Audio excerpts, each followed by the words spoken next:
foli belebeleba ka ta ka di k'a ɲɛsin filɛbaga kelen-kelenna bɛɛ lajɛlen ma ni sanga in na kɔni minnu sigilen don ka M7 TV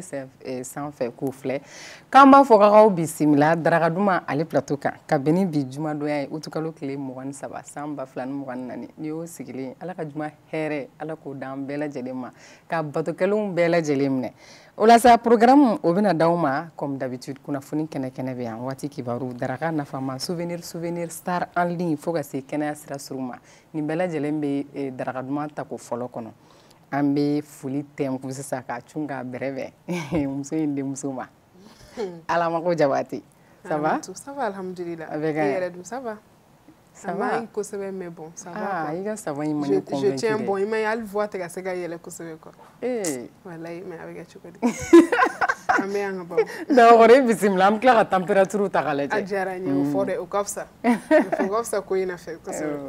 ok an bɛ taa ɲɛfɛ ka taa darakatigi fo koyi k'a ni sɛbɛkɔrɔ fo bi a bɛ fo dɛ Elisabeth ça va i bɛ ka n fɔ fo ka tila ka ji sɔrɔ ka di ma dɛ tiɲɛ don dɛ i kan ka fo yɛrɛ de foli belebeleba y'i ta ye minɛnko in na minɛnko in don o de foli insister foli y'a minɛ ka foli di aw bɛɛ kelen-kelen ma ko fana na i darakatigi yɛrɛ de bi ma don tɔ la ne ta ye de ala kana siga don ka kow la sa ou bien ala ma ko a kana siga don na Tanara sabali a kana lajɛbagaw kɛ k'an kɛ magadenni ye Tanara a ma du fɔlɔ a dabila Arabatu ko bɛɛ ka ɲi ça va alhamdulillah ayi an bɛ foli di lajɛbaga bɛɛ kelen-kelen ma k'a fɔ ko nin y'an donnen daraka duman kɔnɔna na ko sɔgɔlen ka to an na ko sɔnni sisan kunnafoniya minnu mana k'a kɔnɔ k'u bɛ bɔ a bɛɛ kelen-kelen kalama baasi tɛ o la an bɛ taa température ta b'a fɛ kɛnɛya tigilamɔgɔ o don i yɛrɛ ka kɛnɛyaw bɛ di bi Awa Daɲɔgɔn a sinsinnen o kuma tɛ bi ta la n bɛ gije alhamdulillah ni kɛnɛya tigilamɔgɔw n'olu kɛnɛyara anw fɛnɛ jɔrɔ min hami b'an na o bɛ wuli ka bɔ yen ayi o bɛ wuli ka bɔ ni solila ka don ka nin cogoya la ta baasi foyi tɛ na bi kɔni alhamdulillah a b'a to kanubagaw an b'aw fo k'aw waleɲuman dɔn k'a fɔ dɔrɔn a y'aw bisimila daraka duman ale kɛnɛ kɔnɔna na bi dɔgɔkun kuncɛ kunnafoniyaw ye an bɛ sogoba muso fɛnɛ fo nin waati in na foli kɛrɛnkɛrɛnnen siriko la an b'a di Eliza ma i sogoba ayi bi kɔni majɛ foyi tɛ ka baaraw la o ye bisimila walasa an bɛ taa maaw ka maaw bɔ kunnasiri kɔnɔna na an bɛ taa kunnafoni kɛnɛ o nɔfɛ ni jingɔli tɛmɛna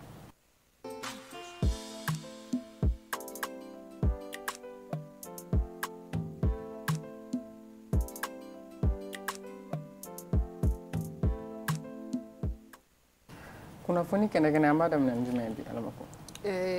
Tanara an bɛ bi kunnafoni kɛnɛ an b'a dayɛlɛ ni kunnafoniya dɔ ye min bɔra Kucalakaw fɛ yen nɔ min bɛ tali kɛ kaba la komi an bɛɛ lajɛlen b'a kalama cogo min na an bɛ kabako wagati la fɛn min ye o sannikɛlaw kɔni olu y'a jira k'a fɔ ko kaba da kɔni yɛlɛlen don fɛ yen kosɛbɛ ko kaba den 6 ka taa se den 7 ma k'u bɛ k'o sɔrɔ sefa wari 100 la donc o kɛlen don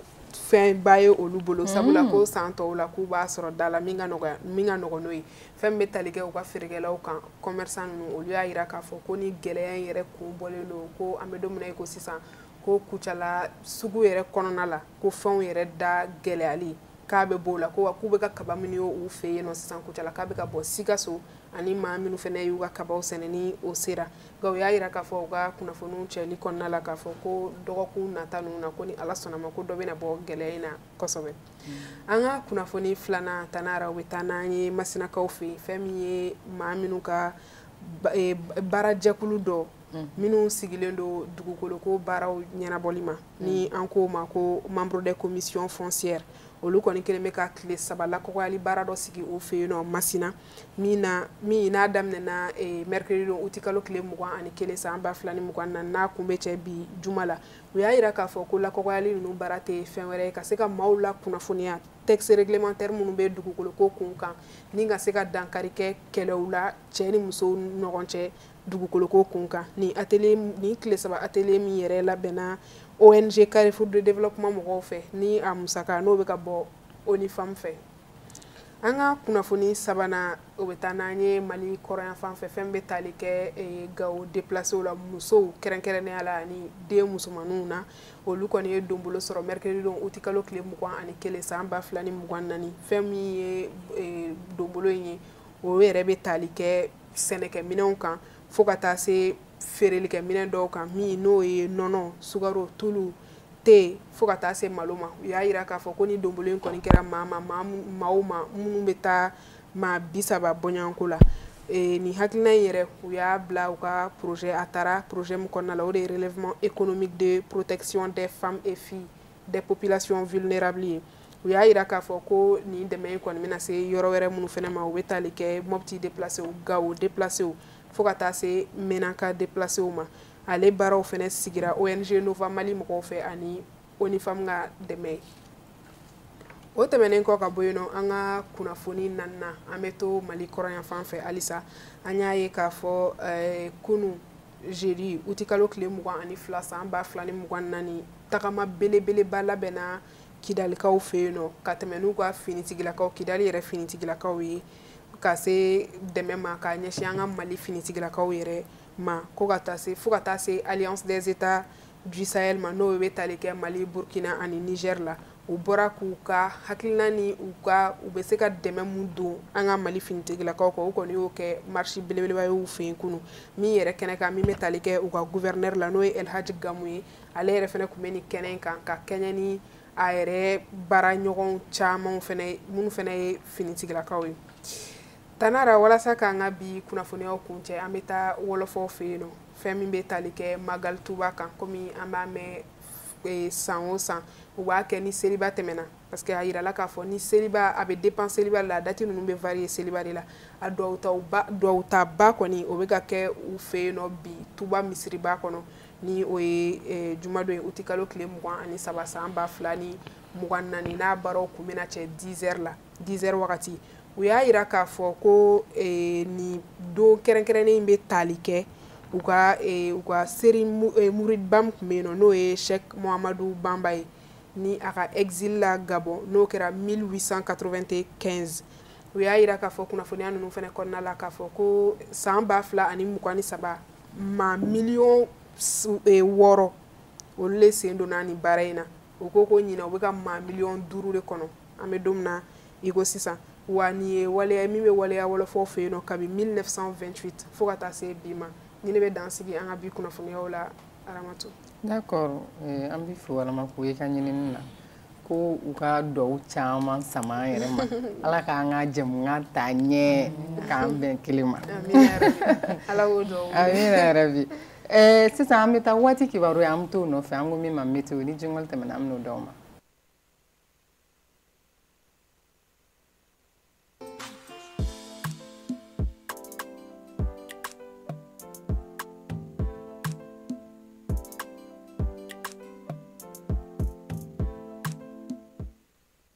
Bi jumadon utukalo tile 23 san 2024 ni y'o météo ka kibaruyaw ye météo maaw y'a yira k'a fɔ ko kabanɔgɔ kɔni bɛna da Mali marabolo bɛɛ lajɛlen na min ye sanjiko nasiraw ye kabanɔgɔ dalen kɔfɛ sanjiko bɛ se ka boloda sɔgɔmada yan fan fɛ Gawo mara la Douanza mara fɛnɛ na après midi kɔnɔna fo ka don su kɔnɔna na sanjiko bolodalen don Mali marabolo tɔw bɛɛ lajɛlen na k'a danbɔ tawudeni na ni température ta k'a lajɛ bi température ni kunun ta danfaraba tɛna don olu ni ɲɔgɔn cɛ Kayikaw fɛ température yɛlɛlenba o bɛna kɛ 34 degrés Kulukurukaw fɛ 34 degrés également Sikaso 32 degrés Segu 35 degrés Mopti 34 degrés Tombouctoukaw fɛ température yɛlɛlenba bɛ t'i jɔ 46 degrés la Gawokaw fɛ 37 degrés Menaka également 37 degrés Kidalikaw fɛ 39 degrés Tawudeni mara fɛnɛ na température yɛlɛlen bɛna t'i jɔ 47 degrés la Bugunikaw fɛ 30 degrés Kucala 32 degrés min ye Joyilakaw fɛ yen a bɛ t'i jɔ 33 degrés la Ɲoro 33 degrés également Nara 36 degrés Kita 30 degrés San 34 degrés Douanzan 34 degrés également Bajangarakaw fɛ 34 degrés Bamakɔ district yɛrɛ kɔnɔna na température yɛlɛlenba o bɛ t'i jɔ 33 degrés la ni ye kunnafoniya ye minnu bɔra Mali météo yɔrɔ la an bɛ u cakɛdaw bɛɛ lajɛlen fo u ka cɛsiri la don o don ka waati kibaruya d'an ma nin waati kibaruya ninnu fɛnɛ kɔfɛ n'aw bɛ fɛ k'a tɔw bɛɛ lajɛlen dɔn météo mɔgɔw bɛ kunnafoniya bila chaque heure n'i bɛ fɛ ka taa yɔrɔw la ni yan yɔrɔw yɛrɛ tɛ i bɛ taa sɔrɔ dans les pays occidentaux la i bɛ taa sɔrɔ u tɛ bɔ cogo si la k'a sɔrɔ u ma wagati cogoyaw jateminɛ donc an bɛ période min na a ka kan kuma ni kuma an k'an ka waati kibaruyaw dɔn ka sɔrɔ ka bɔ an bɛ taa ɲɛfɛ baro kɔnɔ sa an bɛ taa darakatigi fɛ yen daraka nafama min mana k'a bolo ni jingɔli tɛmɛna a bɛ n'o fɔ an ɲɛna darakatigi daraka bɛ yen dɛ a bɛ yen a kuma da yɛrɛ tɛ ka jaabi dɛ a y'i folen n'o bi o awɔ n'i ye fɛn fɛn kɛ o bɛnnen a bɛ yen bi a bɛ yen yɛrɛ de nka bi ta in spécialement n bɛna tila ka na n'o yɛrɛ sɛti dafalen ka di lajɛbagaw ma malo seri duman duman o don duman o y'o ye ne pereselen de don yarɔ n tɛna se ka seri in dɔ kɛ bɔlini kɔnɔ k'a miyan sinon n filɛbagaw i bɛ se ka dɔ kɛ daraka dun wagati daraka nafama wagati mana don o ye daraka dun wagati min de ye plateau fana kan a bɛ bɛn o fana de ma donc n'i ye dɔɔni feere mɔgɔ si tɛ jigin la wagati de don a b'a minɛ an ka kɛ pause ni wagati na n bɛ dafa ka ba dafa Aramatu nka fɛn min bɛ an bolo bi kɛrɛnkɛrɛnya la o ye thé au citron ye donc an b'a dɔn k'a fɔ an ka thé ninnu na thé dɔw bɛ yen kɛrɛnkɛrɛnya la min ni citron don an kelen bɛ a utiliser an ka so mais pour ne pas que ka na ni a ye cogoya wɛrɛ la n y'a kɛlen ta café verre min kɔnɔ dɔrɔn k'a ja yira o la tɛmɛ min ma o y'a den yɛrɛ de a kama thé au citron awɔ a dilannen bɛ yen voilà donc bi ta bɛ kɛrɛnkɛrɛn n'o kama nka ni citron gɛrɛgɛrɛ bɛ min fana bolo i bɛ se k'i ka thé ni dilan n'a ye i ka so a bɛ se ka k'i ka mifɛn bɛɛ kelen kelenna k'a kɛrɛnkɛrɛn Aramatu a midala ka ɲi nɔ sɔgɔmada fɛ kɛrɛnkɛrɛnya la fɛn caman bɛ sɔrɔ a la kɛrɛnkɛrɛnya la n'i ye citron ko kuma fɔ lemurukumuni ye fɛn ye min n'a jɔda ka bon kosɛbɛ kɛnɛya ta fanfɛ kɛnɛya ta fanfɛ o an ka furaw ta fanfɛ o fo ka taa se an ka cogo wɛrɛ n b'a fɔ cogo di a bɛ daluya caman fana di mɔgɔw ma sɛgɛrɛ caman b'a la ne b'o mot yɛrɛ de ɲini donc a kɛɲɛ ni a dundala ye daraka la kɛrɛnkɛrɛnya la n bɛ ka sɔnni sigi o min kan ale midala i y'a k'i ka daraka dun fɛn o fɛn na a jɔdaba bɛ se kɛnɛya ma ka se système immunitaire ma n'o ye farikolo kɛlɛkɛcɛw ye a jɔda ka bon u ma antibactérienne don Aramatu fɛn fɛn bɛ tali kɛ banakisɛw kan n'o ye bactéries ye a bɛ nin bɛɛ kelen kelen faga min bɛ tali kɛ organisme kan a bɛ olu fana hydraté n'o ye ni jiko gɛlɛya ni fɛn wɛrɛ minnu b'u la a bɛ se ka olu bɛɛ lajɛlen nafa ɲɛ ka kɛ n'a ye ji min bɛ sɔrɔ a la o dɔda ka bon ni fana bɛɛ n'a ta k'a ɲini k'a fɔ n'i y'a dɔɔni kɛ ji min ta fana na o cɛdini na sɔgɔmada fɛ i wulilen dɔrɔn yanni i ka daraka yɛrɛ dun i b'ale min a jɔda ka bon kosɛbɛ a bɛ farikolo yɛrɛ dɛmɛ ka ci a bɛ graisse yɛlɛ ani toxine fɛn fɛn bɛ se ka kɛ farikolo la ni mago ɲɛ ba tɛ se o ma a bɛ olu bɛɛ kelen kelen kɛlɛ ka bɔ yen nɔ a midala fana sɔgɔmada fɛ a yirala k'a fɔ i bɛ se ka tile ta daminɛ cogo cɛ ɲina fo ka taa se tile bi ma gɛlɛya caman bɛ yen nɔ a bɛ olu kɛlɛ ka bɔ yen nɔ Aramatu min bɛ tali kɛ farikolo organisme ka toxine minnu bɛ se ka sigi a kɔnɔ o toxine de ye sababu ye minnu bɛ banaw se an ma n'o ye infection banaw ye donc ale mini bɛ kɛ sababu ye k'o banakisɛ nin fana bɛɛ kɛlɛ a midala i b'a min i ka dun ka fa sabatili kama en même temps min ye kɛnɛya ye i b'o sɔrɔ a kɔnɔna na donc o b'a yira k'a fɔ fɛn nafama ye citron fana ye an bɛ se ka min don an ka daraka dun yɔrɔninw na nin kun ye dɔɔni ye sɔgɔma in na ka di lajɛbagaw ma thé au citron ko kan a diyara n ye a ja ninnu teli yɛrɛ la ayi yɛlɛ ni cɛ a bɛ sina ka mini ko dɔ i kɔnɔ kosɛbɛ a bɛ jigin i kɔnɔ dɔrɔn i k'a dɔɔni mélanger sisan dɔrɔn k'a min sɔgɔmada in na d'accord an b'i fo i ka ɲinini na ni nafa ninnu ɲɛfɔli la an bɛ fɛn caman consommer i bɛ taa sɔrɔ an t'a nafaw dɔn n'a ɲɛfɔra o b'a to i bɛ se ka dɔ fara a kan i bɛ se ka caman fara a kan n'an bɔra yen an bɛ taa hakili la kunu ka hakiliw lajigin kɔrɔlenw na n y'o de fɔ n ko nin dɔgɔkun in bɛɛ an bɛ to Buguninga ya k'an ka foli bɛ Buguningaw bɛɛ lajɛlen hali bi na wa dusu toute la famille nin kun ye hakili lajigin dɔɔni o tɛ a ka nin album ye fɛ ci dɛ Tanara kana to k'a ɲɛda lajɛ n ka nin ɲɛda lajɛ o ma e sɔmi n'i yɛrɛ ma ayi ne ma sɔmi ni dɔnkili a bɔ wagatinin e kun bɛ cogoya ni jumɛn na an bɛ tila k'a f'i ɲɛna baasi tɛ sisan sa bi Star en ligne ale ye kɛnɛ sɔrɔ donc ni jingle tɛmɛna an bɛna présenté o la.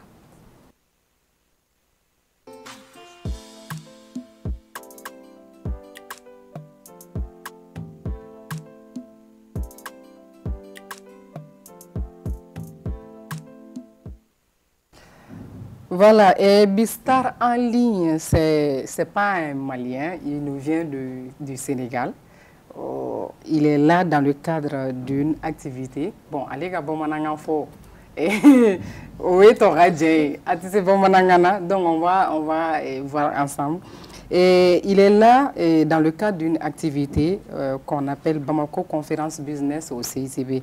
Et ça se fera le 24 août. Mais il est suivi sur les réseaux sociaux, et particulièrement sur Facebook. Il est à plus de 600 000 followers sur Facebook. Facebook, là, son nom, c'est Vivre et réussir en Afrique. Il est coach, voilà, bien évidemment. Bonjour. Bonjour, Ama. Tadori. C'est quoi le nom? Mortodé. Mortodé. C'est difficile à prononcer, hein? Oui. On va dire Justin. Alors. Justin, ouais, c'est court comme ça, c'est court. En tout cas, merci beaucoup pour l'accueil. Depuis que je suis arrivé au Mali, la première chose que j'ai cherché à savoir, il faut qu'on m'apprenne d'abord les mots. Ah, donc, les béabas. Oui, je connais coquin. Hein? Coquin. Voilà. Coquin. Ça vient après Doni. Voilà, Ménassi, ça. Voilà, ça c'est bien déjà.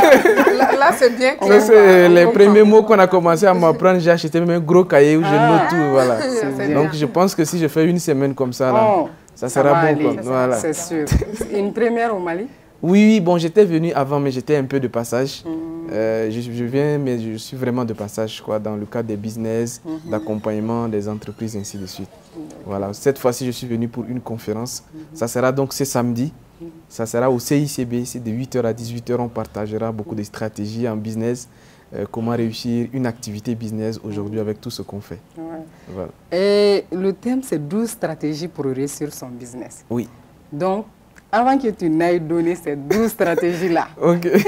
nous, on veut aussi au moins une à deux, trois. Ok, d'accord. Mais avant ça, je voudrais vous demander le rôle d'un coach. Ok, d'accord. Le rôle d'un coach. Et puis, pourquoi se faire accompagner par un coach? Est-il nécessaire? Effectivement, ça c'est une très bonne question, hein, parce qu'il y a beaucoup de personnes qui ne voient pas la nécessité de ça. Exactement. Pourtant, c'est très important. Le coach, c'est quelqu'un qui a un peu d'expérience, qui connaît un peu la chose. Ce n'est pas qu'il pratique, certainement il a pratiqué. Quand on prend des coachs football, par exemple, certains ont joué, d'autres n'ont pas du tout joué au foot, mais ils sont devenus des très grands coachs. On connaît le cas de José Mourinho, qui n'a jamais été footballeur, mais qui a remporté beaucoup de trophées. En fait, derrière chaque réussite, il y a quelqu'un qui doit être en dehors et qui voit la chose. Il y a un œil toujours extérieur. Un mentor? Voilà, un mentor, quelqu'un. Oui. Un mentor, bon, c'est un peu différent. Je suis mentor, j'accompagne des personnes à faire ce que j'ai fait. Ça, c'est un mentor. Un coach n'est pas forcément celui qui a fait ce que vous êtes en train de faire, mais qui a suffisamment d'expérience dans ça, qui a été formé. C'est pour cela aujourd'hui il y a des certifications, des coachs qui sont certifiés. Donc, un coach, vraiment, son travail, c'est d'amener la personne à révéler son potentiel. Tu peux être là en 2-3 heures d'entretien. Parfois, tu découvres des choses qui n'étaient pas en toi. Donc, le coach, ce n'est pas celui qui va venir te former ou bien non, mais c'est celui qui va venir révéler ton potentiel. Parfois, j'arrive dans des entreprises, je vois des entreprises qui ont un très fort potentiel de croissance, mais ils sont là, ils dorment, ils ne voient même pas que l'activité qu'ils sont en train de faire là, ils peuvent l'amener de là à là. Donc, le coach qui vient avec beaucoup d'expérience, avec beaucoup de stratégies, il peut venir te pousser à sortir ton plein potentiel et aller à un autre niveau de l'activité que tu fais. Donc, aux États-Unis, la plupart des grandes entreprises, même les présidents, ils ont des coachs. On prend par exemple Bill Clinton qui a un coach, John C. Maxwell, qui a coaché plusieurs, même l'émir du Qatar. Il a dit que même les grands, ils se font accompagner par quelqu'un qui a un œil extérieur et qui a beaucoup de stratégies à les partager. J'ai une question, oui. Maintenant, monsieur, je veux savoir, est-ce que maintenant, dans les entreprises aussi, est-ce que vous voulez nous dire aussi que les Maliens commencent à être conscients prendre conscience qu'ils ont vraiment besoin des coachs et tout? Effectivement, en fait, dans tout ce qu'on fait, on a toujours besoin de quelqu'un qui a un œil extérieur et qui a de l'expérience et du potentiel et surtout des stratégies pour te pousser. Parce qu'il y a des outils, ce n'est pas des choses qu'on s'improvise pour devenir coach, il y a des outils. Donc aujourd'hui au Mali, ce qui est intéressant de plus en plus, hier même, par exemple, dans la journée d'hier, on était avec le PDG du groupe IBI Group, Ibrahim Diora, voilà, qui... Ah non, Diawara. Oui, avec, oui, qui dit que non, bon, quand il nous regarde sur les réseaux sociaux, qu'il apprend beaucoup de nous, on dit non, ça c'est quelle humilité ça. Il dit que, mais c'est vrai, parce que moi j'ai la tête dans le guidon, je conduis, mais il y a quelqu'un, quand je vous vois, vous dites, ah non, dans certaines stratégies, vous dites comment on recrute les gens, comment on fait ça, on fait... Au fait, il y a des gens même, ça te donne une prise de conscience. Ou bien tu découvres quelque chose que réellement tu ne voyais pas. Exactement. Il faut, exactement, et ça se voit de plus en plus au Mali. Et c'est ce qui va faire en sorte que dans les années à venir, le Mali est connu comme un pays où il y a beaucoup d'entrepreneurs, beaucoup même, il y a beaucoup. Et même j'ai fait Maintenant, quand même, ça devient nombreux. Oui, exactement. Et le nombre de participants lors de votre conférence là, vous Alors c'est une première, c'est 200, mais depuis hier on a fini, on n'a plus de tickets.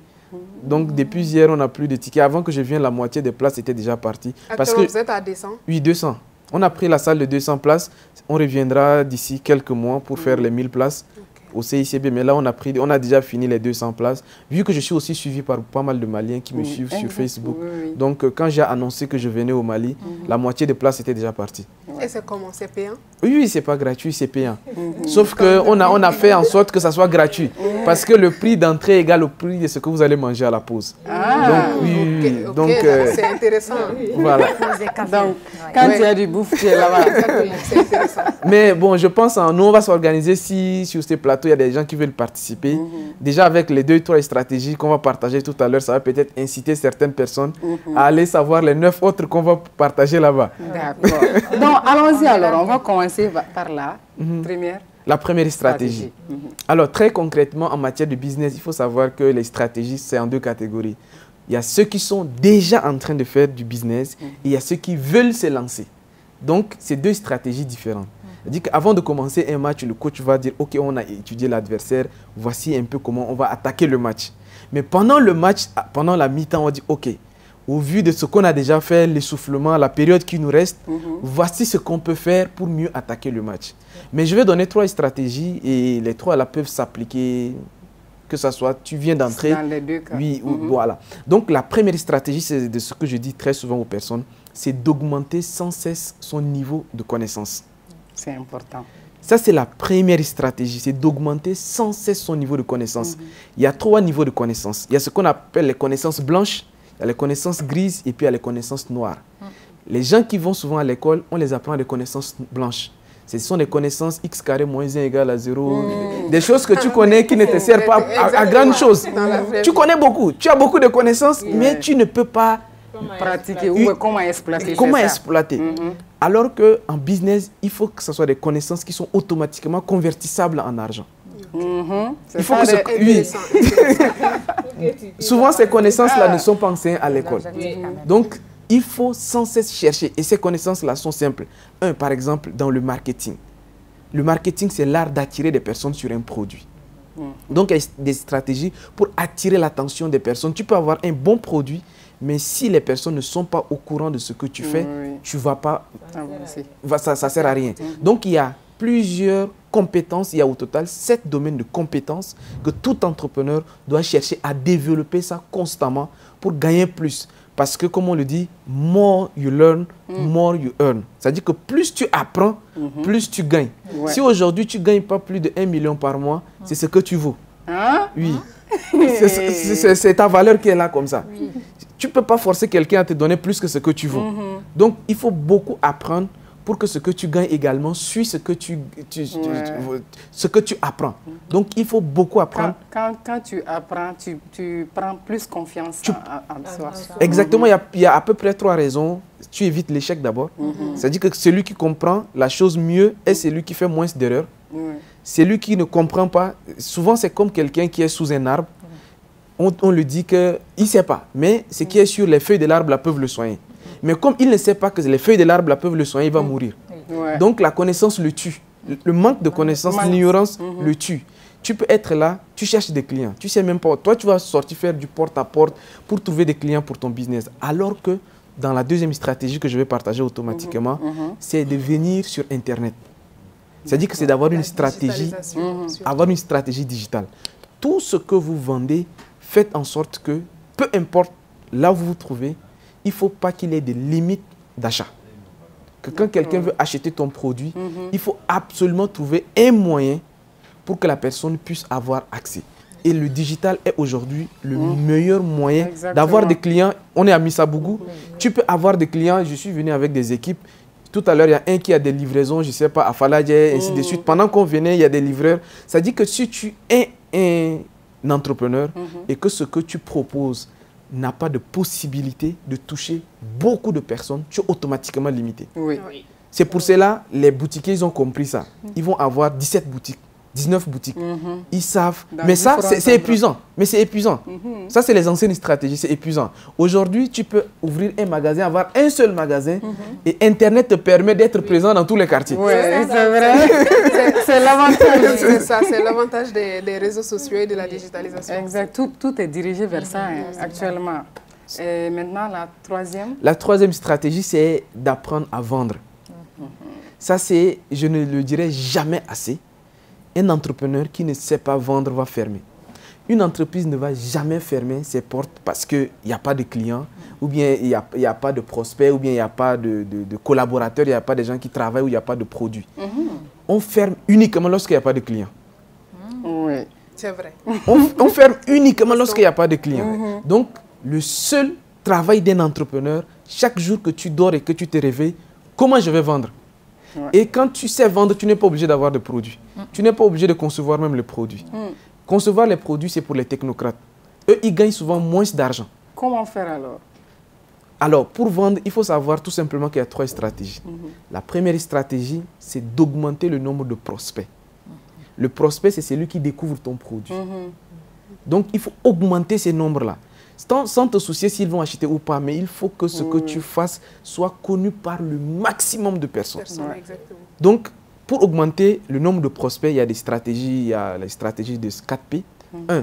mais ça, c'est des anciennes méthodes quand même, mais ça marche encore. 1, c'est le placement. Donc, il faut bien choisir ton emplacement parce que en fonction de là où tu choisis pour t'installer, tu es vu par plusieurs personnes. C'est une des 4 stratégies. Deuxième stratégie, c'est la publicité. Aujourd'hui, avec Facebook, tu peux rester ici et il y a les campagnes publicitaires de Facebook. Ça va atteindre beaucoup de personnes. Tu peux donner de l'argent à Facebook pour toucher le maximum de personnes si tu vends ça. Donc, tu peux même cibler, tu dis, OK, moi, je veux 10 clients par jour. Et le taux de conversion étant entre 10 et 20%, tu dois mettre peut-être de l'argent, $2, $3 en fonction du prospect que tu veux toucher. Mais de toute façon, pour vendre, il faut augmenter le nombre de prospects. Par la publicité, soit par la promotion ou par l'emplacement, la position. C'est-à-dire que tu te positionnes dans un endroit stratégique, mais ça encore, ça ne vaut pas le côté digital. Deuxième manière, pour mieux vendre, c'est d'augmenter le panier. Augmenter le panier, quand vous entrez dans un supermarché, vous sortez rarement avec un seul produit. Peut-être tu ne comprends pas, tu dis non, bon, tu rentres un peu tard, mais tu dis que non, j'ai besoin juste de cube magie. Exactement, oui, tu vas te retrouver avec plus de 10 produits. Voilà, tu entres pour un produit, mais quand tu sors ces 2 sacs, tu sors avec 2 sacs, et tu ne sais même pas comment. Parce que ça a été planifié pour que le consommateur ne consomme jamais un seul produit. On a étudié le comportement du consommateur pour qu'il ne consomme jamais un seul produit. Donc, si tu vends des habits, peu importe, fais tout pour avoir des produits complémentaires, des produits, on appelle ça, des chaussures, des sacs. Pour que dès qu'il finit d'acheter un, tu lui proposes un autre.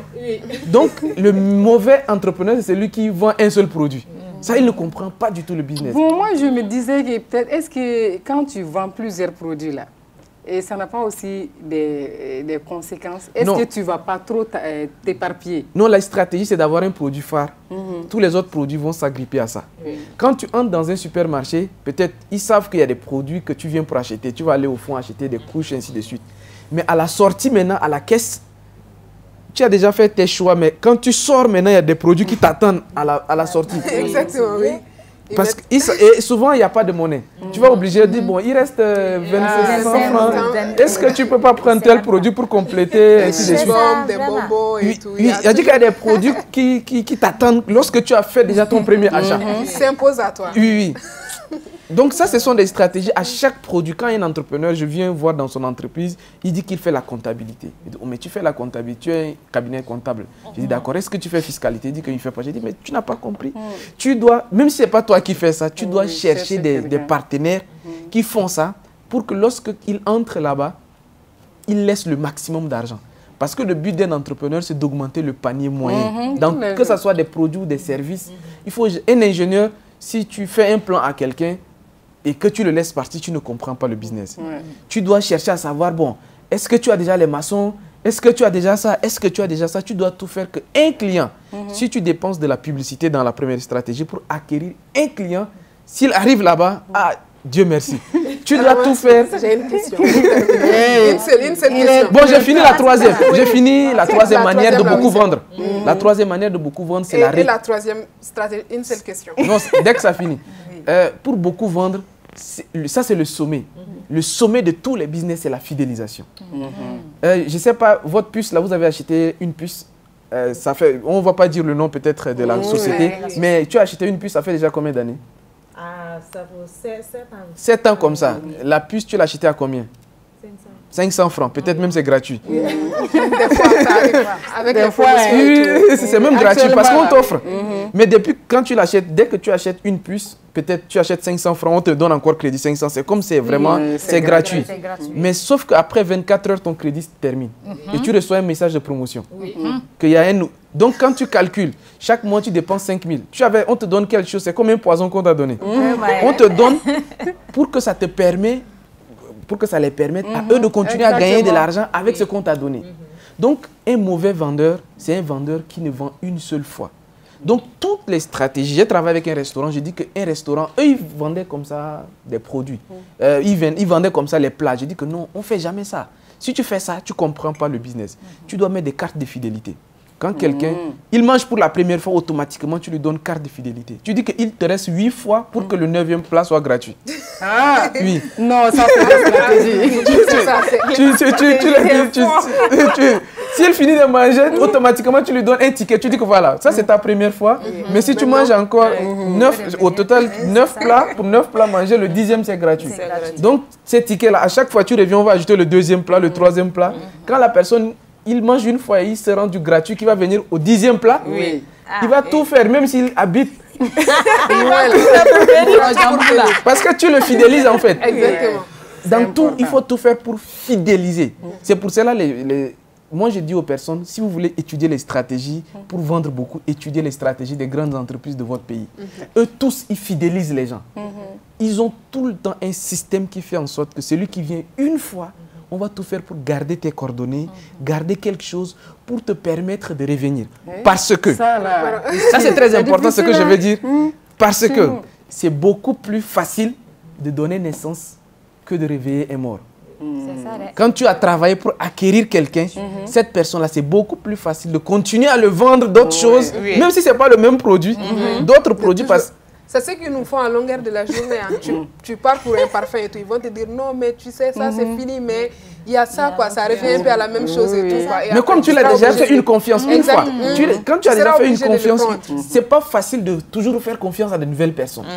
Même les femmes, on va laisser ta question là. Non, c'est intéressant. Oui, je sais, mais maintenant, vu que lui, il ne parle pas le bambara et tout, peut-être actuellement, on a des entrepreneurs qui ne comprennent pas aussi le français. Maintenant, comment est-ce que lui, il va faire? Ou il travaille avec des gens qui vont s'exprimer en bambara lors de la conférence? Le dimanche. Le samedi. Alors, le samedi. Oui, c'est vrai, on n'a pas pensé à ça, mais je pense qu'on va penser à ça parce que dans mon équipe aussi, il y a des Maliens. Pour que le message passe, quoi. Parce que ce sont des choses que nous aussi, on a découvert dans nos différentes recherches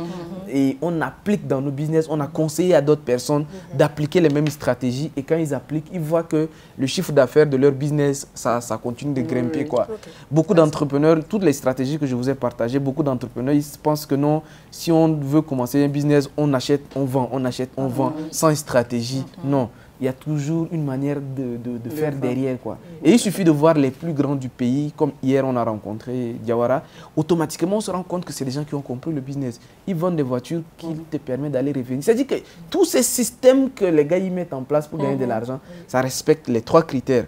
Faire en sorte qu'on attire le plus de personnes, et que chaque personne qui vient, on lui vend le maximum de produits qu'on peut lui vendre et qu'on crée un système qui le permet de revenir et d'amener d'autres personnes. Voilà. Un dernier mot et voilà. L'événement, c'est demain? Oui, c'est demain. Demain, c'est 12 stratégies. Là, c'est 3 stratégies qu'on n'a même pas le temps de bien développer. De bien développer d'ailleurs. Donc, c'est 12 stratégies de 8h à 18h. Ce n'est pas un séminaire ou de 2 heures de temps. C'est de 8h à 18h avec donc 4 heures après pause déjeuner, on revient 4 heures. L'objectif, c'est de venir partager de l'expérience qu'on a. Parce que sur les 4 dernières années, j'ai animé des conférences dans plus de 20 pays dans le monde. Ma prochaine conférence sera à Dubaï. Je suis invité même par les Émirats Arabes Unis pour aller partager mon expérience encore avec eux. Donc, c'est au vu de toutes ces expériences-là qu'on dit, OK, comme on a également des équipes ici, on va venir partager avec eux. Donc, pour toutes les personnes qui sont au Mali, ils n'ont qu'à venir. Et moi, je dis très souvent, tu viens à ma conférence, tu n'es pas satisfait, je te rembourse ton argent, mais je te rembourse aussi le temps que tu as perdu. C'est intéressant. Vraiment, et on dit bon vent. Merci et voilà, beaucoup. Que ça ne soit pas la dernière fois. Merci. Non, pas du tout. Voilà. Pas du tout. On espère vous voir de temps en temps voilà, au Mali. OK. Merci. On va continuer avec le reste du programme avec Awa Danyogo. Kenya sera soon au Wati Sira. Ni jingol temena Awa Binanyefo.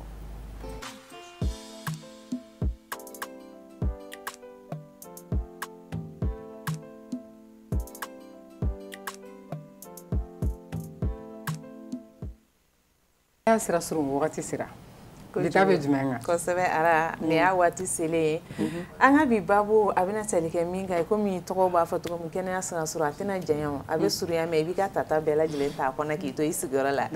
ara ani docteur Seydou Sidibe an n'a masala la baro si a ma tali kɛ dɔwɛrɛ kan a bɛ fɛn min ye sumaya bana a b'ale ko fɔ kɛrɛnkɛrɛnnenya la an y'an sɔnni sigi min kan o bɛ tali kɛ fɛn min ye musolakaw ta kan muso minnu n'u garisɛgɛlen don donc a yirala k'a fɔ a ka jugu olu fana ma kosɛbɛ a ye min sɔrɔ k'a fɔ an ɲɛna ko siratigɛ la an bɛ jɛ an bɛ babu kun fɔlɔ an k'o lajɛ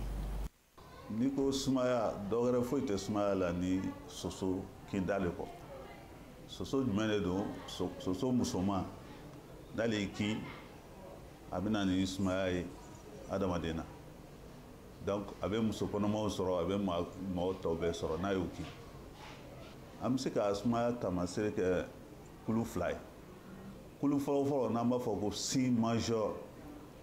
o ye min tɛ wuli o ye jumɛn ye signe majeur o ye farikalaya de farikalaya généralement ale ye sumaya yɛrɛ taamasere yɛrɛ mais sumaya signe majeur nin kɛrɛfɛ an bɛ signe mineur dɔw farala kan dɔw bɛ fara kan o bɛ to ka falen falen donc o dɔw ye jumɛn ye o dɔw ye farikolo bɛɛ bɛ sɛgɛn a dɔw ye jumɛn ye o dɔw ye dumuni bɛ goya i da a dɔw ye jumɛn ye fɔnɔ ye a la a dɔw yɛrɛ ye jumɛn dɔw ye i b'a sɔrɔ tuma dɔ la finalement a fari kunkolo b'a dimi donc o de ye signe mineur ye signe mineur 2 mana fara signe majeur kelen kan min ye fièvre ye donc n'o kɛra an b'a fɔ cliniquement nin ye sumaya de a tigi la an bɛ waati min na bi an bɛ mois d'août de la bi sisan samiya an bɛ samiya de la sanji bɛ nana a ka ca donc soso carina yɔrɔ bɛɛ la donc jiw bɛ sigi mɔgɔw exposelen don donc sumaya ba de bɛ yen fɛn fɛn nana a bɛɛ dɛsɛlen de bɛ se an fɛ yan sisan denmisɛnnin ni maakɔrɔ muso kɔnɔmaw a bɛɛ de bɛ a la donc sumaya yɛrɛ ka ca a yelebelenba de don an fɛ sisan ko sanji bɛ yen sisan donc jiw de bɛ lasigi yɔrɔw la ji sigilen don yɔrɔw la donc caniveau la ani sokɔnɔlaw la ani kɛrɛfɛlaw la ani fɛnmisɛnninw kɔnɔna la donc n'o kɛra soso mana caya a bɛ bɔ a bɛ adamaden kin n'a ye adamaden sɔrɔ e mɔgɔ min ma protégé donc a bɛ na ni sumaya nin ye bon n'a ye maa min na comme i y'a fɔ tuma a risques minnu ye muso kɔnɔma la surtout sumaya a ka kɔlɔlɔba bɛ muso kɔnɔma na a fɔlɔfɔlɔ yɛrɛ min ye o ye a bɛ se ka na ni kɔnɔcɛn ye muso kɔnɔma la n'o kɔnɔcɛn tɛ a bɛ se ka na ni jeliko dɛsɛ ye n'o yɛrɛ tɛ a bɛ se ka na ni baloko dɛsɛ ye donc a bɛ na ni kɔlɔlɔ caman ye muso kɔnɔma la muso ka kan k'i tan a la kosɛbɛ. Ayiwa awa daɲogo ni tun ye docteur ka laseliw ye kosɛbɛ an b'a fo.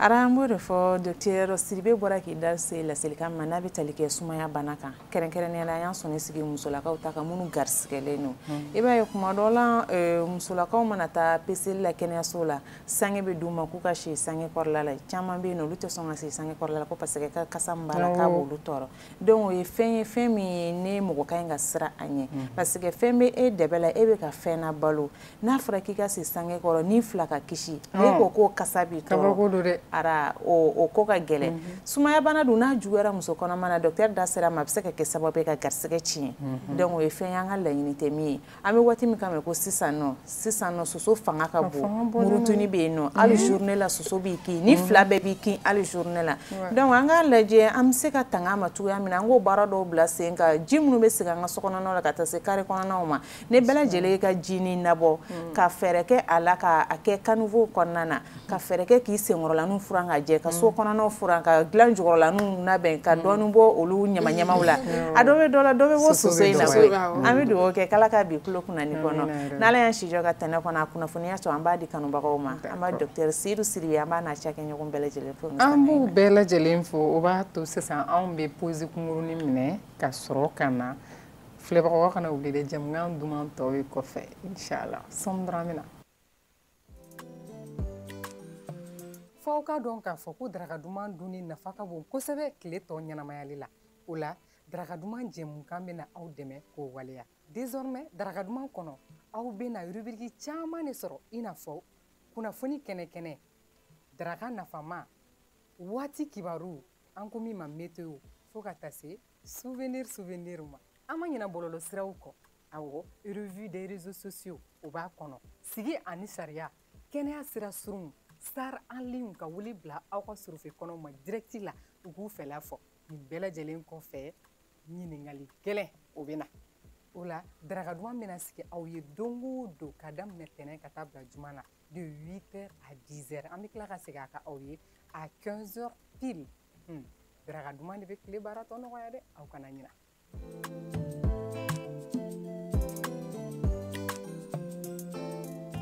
Ayiwa n y'o de fɔ aw ɲɛna n ko tako filanan a tɛ janya koyi anw bɔra tako fɔlɔ kɔnɔ sisan daraka duman tako filanan an y'o sɔrɔ n'an donna tako filanan kɔnɔ flash info b'ale de kɔnɔ ka fara revue des réseaux sociaux o kan fo ka se ɲininkali gɛlɛn ma an n'an ka cɛba kelen juma o juma an ye ɲɔgɔn sɔrɔ bi tuguni an don ni Solange Danbele Aramatu somɔgɔw bɛ di baasi tɛ na an ba i yɛrɛ dun baasi tɛ na o Ala ka juma yɛrɛw caya amina bamananw ɲuman ko an nana ko kɔrɔ kun awɔ d'accord bisimila saha nata n'an ka don bi baro kɔnɔna na o bɛ tali kɛ fɛn min yɛrɛ kan ko la culture africaine est-elle en perdition face à l'occidentalisation de nos coutumes ko an ka farafinna taabolo kɔrɔ dɔw bɛ yen yalima olu bɛ ka tunu ka sababu kɛ tubabuw ta tali ye wa ka na baro bɛna sigi ni an ka sɔngɔni san'o cɛ flash info wagati sera bakurubaw kɔni juste après les jingles.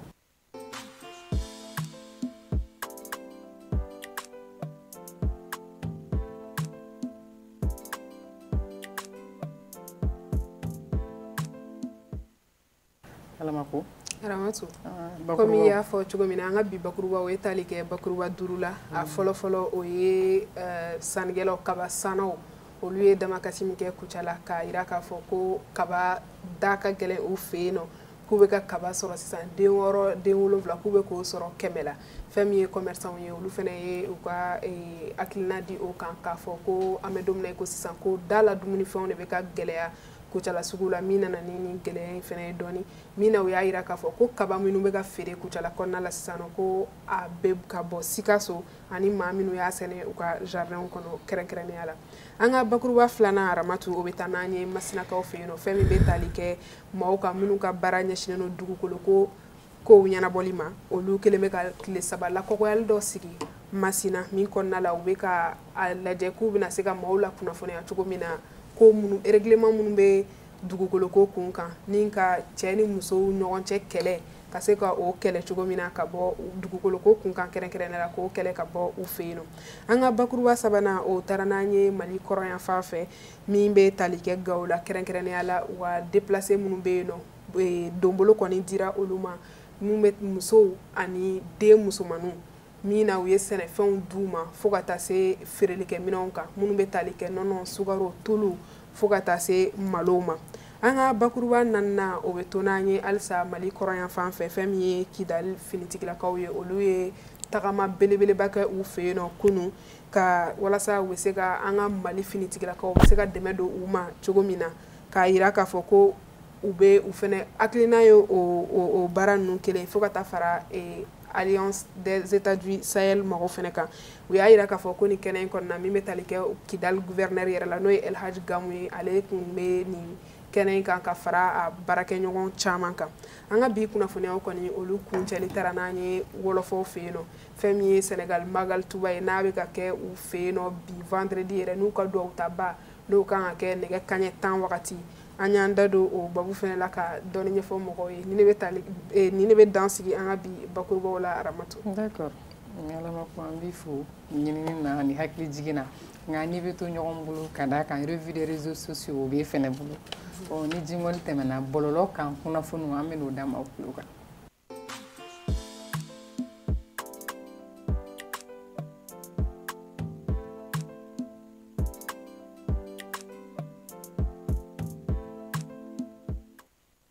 Revue des réseaux sociaux.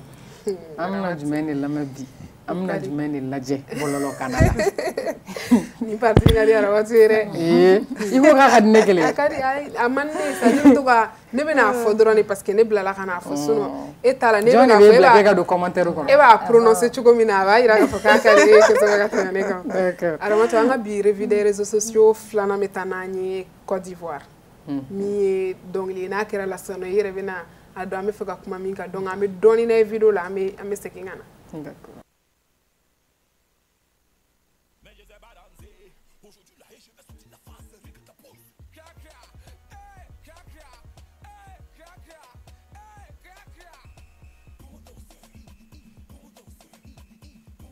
Votre nouveau challenge de Krakra, toutes les bordels sont en train de confirmer le bordellerie. Pour reconnaître une bordel, ce n'est pas compliqué. Une vendeuse de piment, c'est sain. Une géreuse de busy, c'est même sain.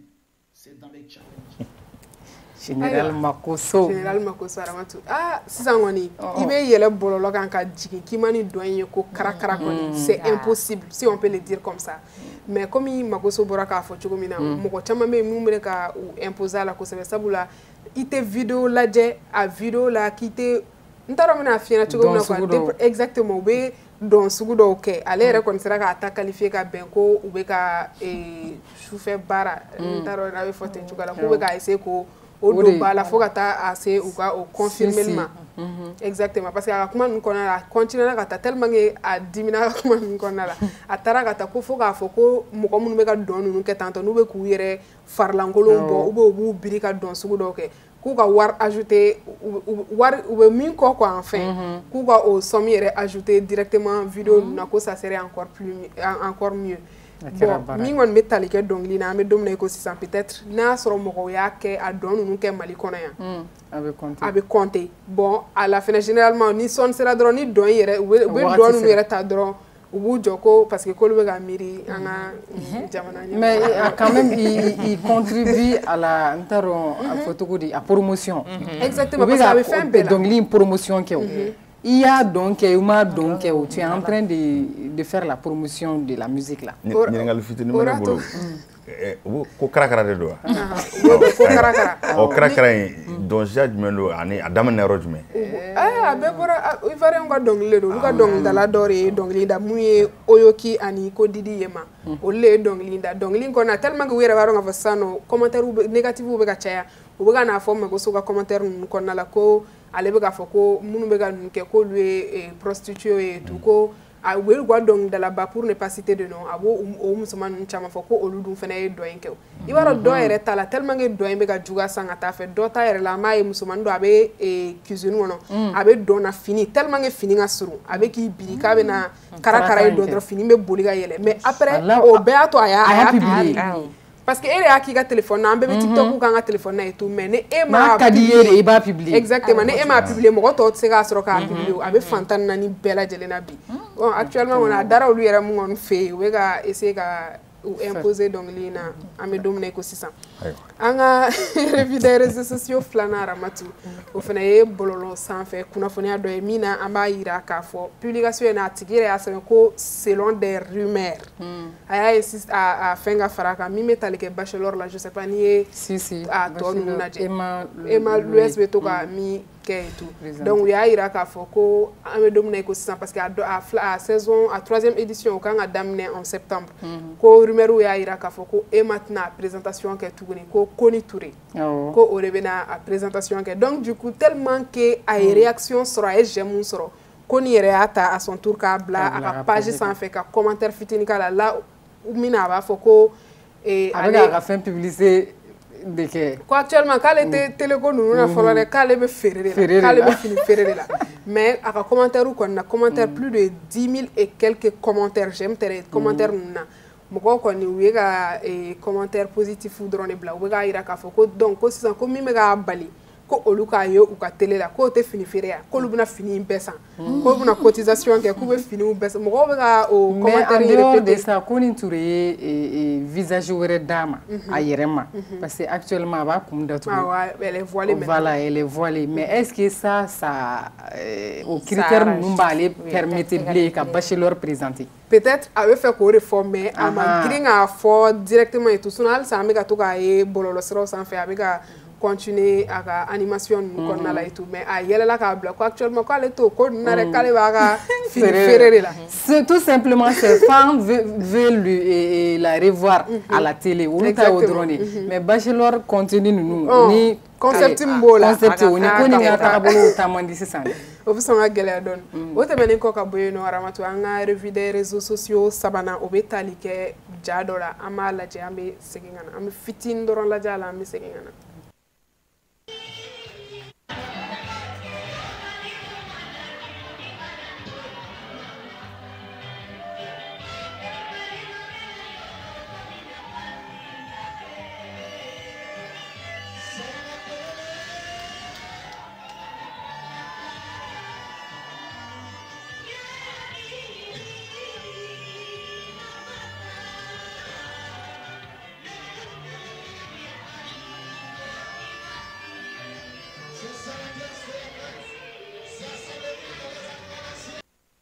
Ayiwa Aramatu fɛn bɛ tali kɛ ni ja in na comme a y'a ye cogo min na min ye pusi-pusi ni denfini ninnu poussé ka na il paraît que o ye kɔɲɔmuso in yɛrɛ terimuso de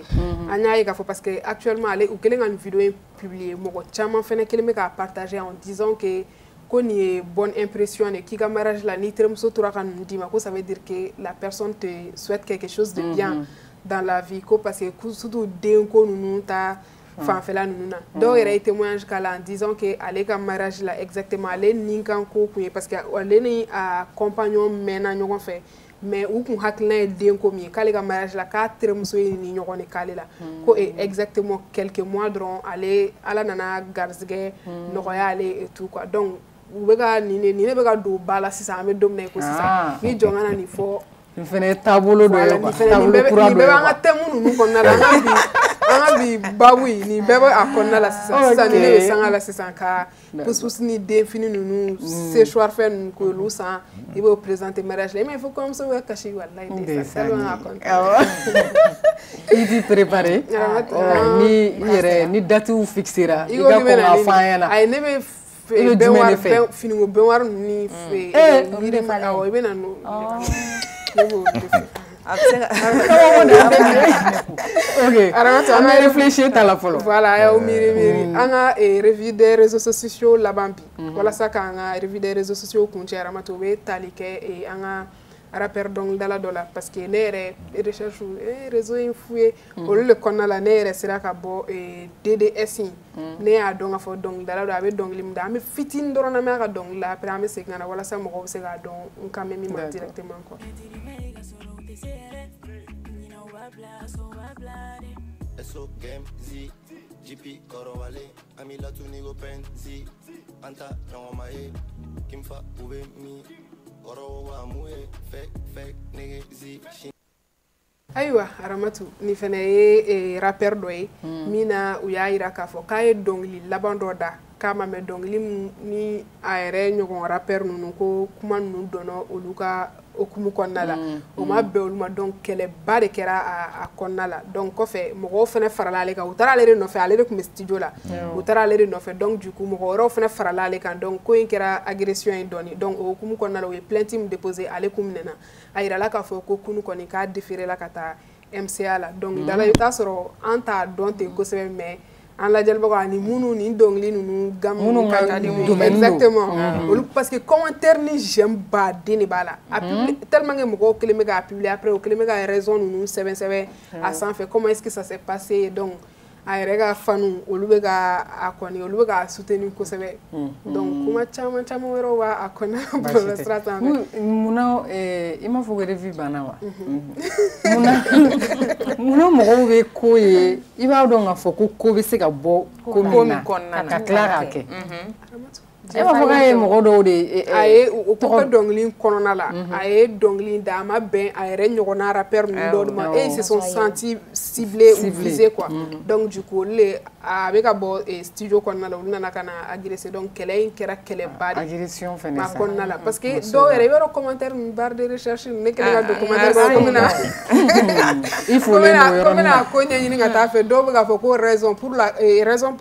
qu'est-ce qui lui a poussé à faire cela et tout donc mɔgɔw na commentaire ni détails di source dɔw yɛrɛ b'a yira k'a fɔ ko olu teri de don c'est comme ça que ça s'est passé c'est comme ça que ça s'est passé donc o de to an nan'o da an lamɛnbagaw tulo la a ɲuman bɔ an ka agression bɔ kow kɔnɔna na dɔnkili da a ma se agression ayiwa Aramatu yalima ne yɛrɛ kɔni fɛ ko bɛ danga min na bi a ma se ladiliko la o k'a fɔ ko an ka agression bɔ a kɔnɔ nin ka ɲi nin ma ɲi bɛɛ y'o dɔn min fana fɛn min sigilen don ka minnu ka ɲi k'olu to yen minnu man ɲi k'olu ɲange an ma minnu k'a ɲɛsin olu de ma ɲɛnɛ maa ti ma da nin ko na bilen koyi dɔ kɛra sa a tɛmɛn'o kan baasi tɛ an bɛ don an ka bi baabu kɔnɔ n'o ye ɲininkali gɛlɛn ye ni jingoli tɛmɛna an bɛn'o da o tulo kan.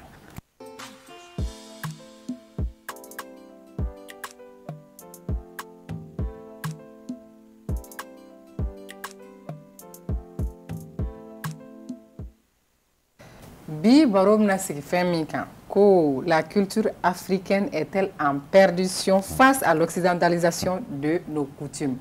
ko an ka farafina taabolo kɔrɔ minnu bɛ yen nɔ yalima olu bɛ ka tunu k'a sababu kɛ tubabuw ka taabolo kuraw nali ye wa ɲininkali filɛ dɛ komi maakɔrɔ dɔ b'an bolo yan ɲɛma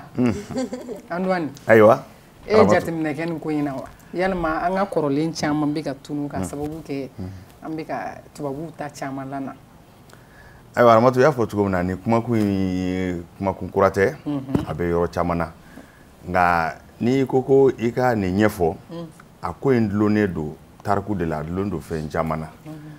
ko tun bɛ cogo min fɔlɔ ko bɛ cogo min bi ani ko bɛ ka taa taabolo min na i n'a fɔ faransikaw b'a fɔ k'a kana cogo min ko toute société humaine est dynamique et non statique o kɔrɔ k'a fɔ faso jama si tɛ to a nɔ na diɲɛlatigɛ ni adamadenw zigi cogo ani mɔgɔw bugun cogo ani baaraw caya cogo ni fɛn caman wɛrɛ o b'a to jogow bɛ yɛlɛma ka don ɲɔgɔn na nka i ye farafina ta min fɔ komi i y'a ta bakuruba la n'an bɛ se ka to Mali kɔnɔ walima n'an bɛ kɛ farafina an ka to Mali kɔnɔ Mali ta de bɛ i b'a ye k'a fɔ ni ko Occident fana ayiwa n'i ko an jogo minnu bɛ yan n'an ka tabiya minnu bɛ yan ko nanzaraw ta an bɛ ni k'o bila ka a ko bɛ kɛ nanzaraw ta ye bon n'i fana ko Occident ye kuma dilanlen de ye Occident tɛ yen o n'i ko Faransi n'i ko Allemagne mais n'i ko Occident o ye tubabuw ka ko dilanlen de ye k'o don an kun na Occident tɛ yen o e k'i bolo ɲɛsin Occident ma ka bɛ min O t'u bɛɛ faralen ɲɔgɔn kan sa wa? U bɛɛ jumɛn? U bɛɛ jumɛn? Jamana jumɛn ko dan tigɛlen don jamana tan jamana mɔgɔ ko Occident a tɛ yen o. Tubabuw ka ko ɲaminɛw de don ka kow dilan an y'o faamu cogo an ka tɛmɛ n'o ye ten o bɛ ɲɛ. Nka n'i ye a lajɛ i b'a ye k'a fɔ ka i ka tabiya bila ka tugu tabiya wɛrɛ nɔfɛ Aramatu kun dɔw b'a la a kun fɔlɔ an yɛrɛw ka ɲininiw na o ye tariku kɔnɔna na sebaa de sebaa jogo ani sebaa taabolo se kɛra min na o de bɛ tugu o nɔfɛ awɔ nin ko in bɛɛ sɔrɔla min na fɔlɔ jama kun man ca parce que mɔgɔ bɛ min jateminɛ ni Mali tɛ maa miliyɔn 20 ye bi yan ne yɛrɛ bɛ ne fɛn bɛ kɛ san min na maa miliyɔn 9 kun don indépendance n y'a mɛn ko maa miliyɔn 4 kun don indépendance 1960 bon an ka san 100 ta o ɲɛfɛ 1860 n'o y'a sɔrɔ Mali kun ye maa miliyɔn 4 Mali bɛɛ Kidal Kayi 1960 an ka san 100 da ka bɔ kɔfɛ 1850 maa joli kun don Lara tɛ maa miliyɔn 1 bɔ e ka maa miliyɔn 1 cari Mali kɔnɔ bɛ dugusenw kun ka jɛ i bɛ taa sɔrɔ dugu bɛ min jate ko dugu ye dugu belebele maa 100 tun bɛ dugu min kɔnɔ o tun bɛ jate i n'a fɔ Bamakɔ bi. D'accord, mais maintenant e bɛ ko in ye cogo di? Ne bɛ ko in ye cogo min na an bɛ ka an ka taabolo n bɛ ka nin bɛɛ fɔ min na i b'o dɔn wa o ye mara ko de ye hali yanni tubabuw ka na yɔrɔ minnu bɛ yen masakɛdugu minnu bɛ yen n'olu ye yɔrɔ wɛrɛw minɛ k'olu mara i b'a ye k'a fɔ mara kɛbaa o jogo de bɛ to olu la ɔ n'an nana komi an bɛ tubabuw ta de kan tubabuw ta nali an fɛ an bɛ se k'a fɔ daminɛ colonisation na donc o colonisation min filɛ nin ye olu nana u kɛra sebaw de ye olu kɛra marabaaw ye ayiwa olu ka se ani u ka kan sabu n'i ye maa minɛ o kɔ a ka d'e de ye e b'a jira a tigi la ka fɔ e ta ma ɲi ne ta ka ɲi bon a bɛ fɔ k'e ta ma ɲi e ta ma ɲi e yɛrɛ bɛ tila ka sɔn o ma hali n'a y'a sɔrɔ a ka ɲi ɔ n'i bɛ misali kelen fana di hali an bɛ nanzarakalan min kɛ n'o ye français ye n ko n'i ye faute kɛ tubabukan la a don bɛɛ ti walawala jango n'a kɛra jama na k'a sɔrɔ u y'an kunkolo ferekete de yɛlɛma k'a sɔrɔ n'i ye faute de kɛ bamanankan la i man ka walawala tile bɛɛ n'i ye faute kɛ tubabukan la o ye discours de parce que o walekan ye e bɛ k'o de ɲini ka fara i ta kan o ye nisɔndiyako yɛrɛ de o tɛ bi ye dɛ u y'a yɛlɛma de sabu o y'u ka taabolo u b'a fɔ ko idéologie quoi u ka idéologie dɔ ye o ye donc o min filɛ nin ye tuma bɛɛ k'a jira k'a fɔ anw de ta ka ɲi anw de ta ka ɲi olu dun ye marabaaw olu dun ye sebaw ye donc e yɛrɛ b'i jɔ i yɛrɛ la fɔlɔ kabi k'a daminɛ i bɛnbaw la i b'i jɔ i yɛrɛ la k'a ye k'a fɔ ninnu ta de ka ɲi min misali kelen d'i ma n bɛ tɔgɔfɔli yɛrɛ kɛ koyi lamɛnbaaw k'a kɛ to marque dɔw bɛ yen u bɛ se k'a fɔ ten ko nin fɛn in français de bɛ e bolo yan ne ko n ko nin bɛ o de bɛ vogue la o de y'a to nin fɛn ni français bɛ ɲɔgɔn ye sira la a fɛn tɛ dilan faransi ta tɛ faransi tɛ se k'a dilan yɛrɛ k'a fɔ ko min faransi juguya la o tɛ dɛ mais misali de don a nana don an kunna k'a fɔ n'a fɔra ko fɛn min ye faransi ka ye ou bien français ye o de ye qualité ye k'a sɔrɔ o bɛɛ tɛ tiɲɛ o min filɛ nin ye o nana don jogo kow la finikow b'o la kankow b'o la taabolo kow b'o la donc dɔɔni yɛlɛn bɛ kɛ kunkolo de la o la. Antoine ko n donna ko la parce que i ye histoire fɔ sisan c'est vrai que colonisation y'a to tubabuw ka taabolo dɔw tora an na mais bi in na an yɛrɛ de bɛ ka wuli ka taa tubabuw ka taabolo dɔw nɔfɛ ka na n'a ye o misaliya caman bɛ yen enterrement de vie de jeune fille in filɛ nin tubabuw b'an coloniser wagati min na u m'a fɔ an ɲɛna ko u b'u fɛ yen dɛ an yɛrɛ de bɛ ka wuli ka t'o ɲɛɲini k'o kɛ dansago ye o n'a ɲɔgɔnna caman quoi an bɛ ka olu minnu ɲini k'olu kɛ bi in na fierté ani civilisation ye. o minnu filɛ nin ye Aramatu i b'a ye k'a fɔ an delila ka kuma dɔ fɔ k'o bɛ tugu ɲɔgɔn na de kuma bɛɛ ni nazaraw ka fɛn bɛ na fɛn min fɔlɔ bɛ na i ma a bɛ n'a fɔ rideau de quoi fɛn wɛrɛ bɛ rideau kɔfɛ u bɛ fɛn dɔ bila n'u y'a k'o ɲɛna rideau kɔfɛ fɛn bɛ bɔ ka na donc ko ninnu bɛ o cogo de la ɲinɛ u bɛ ka nin min fɔ nin ye olu fana ka taa kɔnɔ don dɔ la an yɛrɛ ka burusi kɔnɔnaw tun bɛ cogo o fana tun bɛ ten de o nka i komi adamadenw ka faso jamaw tɛ kelen olu ye dilanliw kɛ ka siyansiw ni fɛnw développer ɲinɛ an bɛ cogo min yɛrɛ tun bɛ ten o nka i komi olu nana kɛ bɔlikɛbaw ye ka kɛ dilanlikɛbaw ye ko caman nana n'o ye nka i ye nin ko damadɔ min fɔ sisan hali mara min filɛ nin ye sisan mɔgɔw hakili dayɛlɛ la u b'a fɔ ma ko éveil de conscience mɔgɔw bɛ se ka ko caman faamu ɲinɛ Aramatu maanifin yɛrɛ bɛ se ka développer science yɛrɛ la ka kɛ fɛn bɛɛ ye k'i ta to i bolo an y'o misali caman ye an y'a ye chinois fɛ yen chinois ka culture n'u taabolo ma bila fiyewu qui est plus scientifique que les chinois a fɛn fila bolo la a bɛ kɛ chinois ye taa ban Israël labɛn en Israël diɲɛ scientifique bɛɛ bɛ yen mɔgɔ bɛ se k'a fɔ superpuissance don nka u jogo u dumuni kɛcogo u ka diinɛ u ka laadaw ma kelen bɔ a la taa Japon u foli kɛ cogo ma yɛlɛma mais hali n'i kun ye marque Japon sɔrɔ u b'a fɔ ko nin ye qualité a ti maa bali ka développer o nka complexe ka taa se mara kɛcogo ma ani maaninfinw hakilina dana yɛlɛ ni fɛn i ye fɛn dɔw fɔ sisan ne yɛrɛ tɛ olu fɛn ninnu jate quoi sabu olu kɔni ni ko bɛna kuma sɔrɔ ko ye dɔgɔyali kɛ a cɛman ye ne bɛ se k'a fɔ lemanaw k'a kɛ to manamana kow de don u bɛ k'o min fɔ nin ye i t'a sɔrɔ minnu tun b'a kɛ kɔrɔ dɔ tun b'a la o hali a ka sabali ni kɔɲɔ bɛ kɛ u bɛ fɛn minnu bolo ta fleur don an t'a dɔn fɛn min don kɔɲɔmuso b'a kɔnɔ pot de fleur Aramatu n'i taara nin tariku kalan nana cogo min quoi i jɔlen bɛ sigi duguma ko ne y'a mɛn yɛrɛ ko muso dɔ y'a ba cɛ la k'a sababu kɛ k'a ma pot de fleur sɔrɔ a maloyara ka bɔ nin ko ninnu bɛ kɛ waati min kɔɲɔmuso y'i dogo nin ko ninnu bɛ kɛ waati min nansarala a bɛ san 100 caman bɔ olu ka jamana ninnu kɔnɔ n t'a fɔ dɔgɔyalima tɛ nka u ka nɛnɛ kɛcogo ani u ka yɔrɔ kɛcogo mɔgɔw tun bɛ ko été waati dɔrɔn de été ye funteni bɔda ni waati mois de juin ninnu ka na mɔgɔw tun bɛ ko o waati de san bɛɛ o waatiw fana tun bɛ bɛn kɔɲɔw kɛ waati de ma o kɔɲɔkɛ waati ninnu fana na caman na fleur kasa dumanw de tun bɛ ta a bɛɛ tun ye ka kasaw de bali nin ko ninnu daminɛna o cogo la u fana u ka laada la i n'a fɔ an bɛ salawalawale ni fɛn minnu kɛ u ka laada la dɛ a ka ɲi u yɛrɛ ma u ka laada la u tun bɛ min kɛ n'u y'o fleur ninnu minɛ fleur ninnu kasa ka di a b'a to caman bɔ kasa la en même temps u laada dɔw tun b'u fɛ yen u tun b'a fɔ ko ko ni i magara kɔɲɔmuso ka nin fleur in na ko lala yɛrɛ bɛ cɛ sɔrɔ o n'u tun y'a kɛ ni furu kun sera la u tun b'a fili u kɔfɛ voilà olu ka laadaw ye o y'u ta de ye o ka ɲi o nka anw ɲɛ bɔra o fɛ ɲinɛ an yɛrɛ ta dɔ bɛ yan o ne bɛ kuma kelen f'e ɲɛna Aramatu n'i taara kɔɲɔyɔrɔ la sisan ni furu sera n'u nana ni fɔlikɛla bɛ yen walima ni DJ bɛ yen k'u bɛna dɔn kɛ mais Aramatu fɛn dɔ bɛ yan mun n'o tora o ka ɲi o fɔlɔ kɔɲɔmuso n'a terimuso tun bɛ kasi de kɔɲɔ don u bɛ kasi c'est à dire fajirida fɛ a se bɛ ko tuma min na kɔɲɔmuso sen bon comme yɔrɔ bɛɛ ta tɛ kelen kɔɲɔmuso n'a terimuso u bɛ na u bɛ kasi n'o bɔra yen kɔɲɔmuso teriw bɛ taa kɔɲɔmuso la u bɛ gitaw fɔ kɛcogo tun bɛ bɛɛ ta la olu bɛɛ bɛ yen nka mun y'o tunu ka na kɛ ko wɛrɛ bi ka tila ka n'a yɛlɛma sinon gita fɔ in kun ka di dɛ a kun ka di dɛ hali ni gita tɛ fɔ siya bɛɛ ta la bɛɛ kɔni ka ko kɛcogo tun bɛ o bɛ se ka to a nɔ la an ka tila ka kɛ scientifique ye o ne kɔni hakili la complexe de b'a kɛ nka i da donna fɛn caman na sisan ko enterrement de jumɛn o kɔrɔ ye sa n bɛ taa n ka npogotigiya so don npogotigiya yɛrɛ bɛ yen bilen wa kɔnɔmaya photo shooting in bɛ fɔ cogo di terme dɔ b'ale fɛnɛ na shower baby jumɛn shower baby o kɔrɔ ye jumɛn ni kɔnɔma don sisan jigin wagati mana surunya furu yɛrɛ i b'a dɔn sa k'a fɔ k'a sera i bɛ taga photo taw kɛ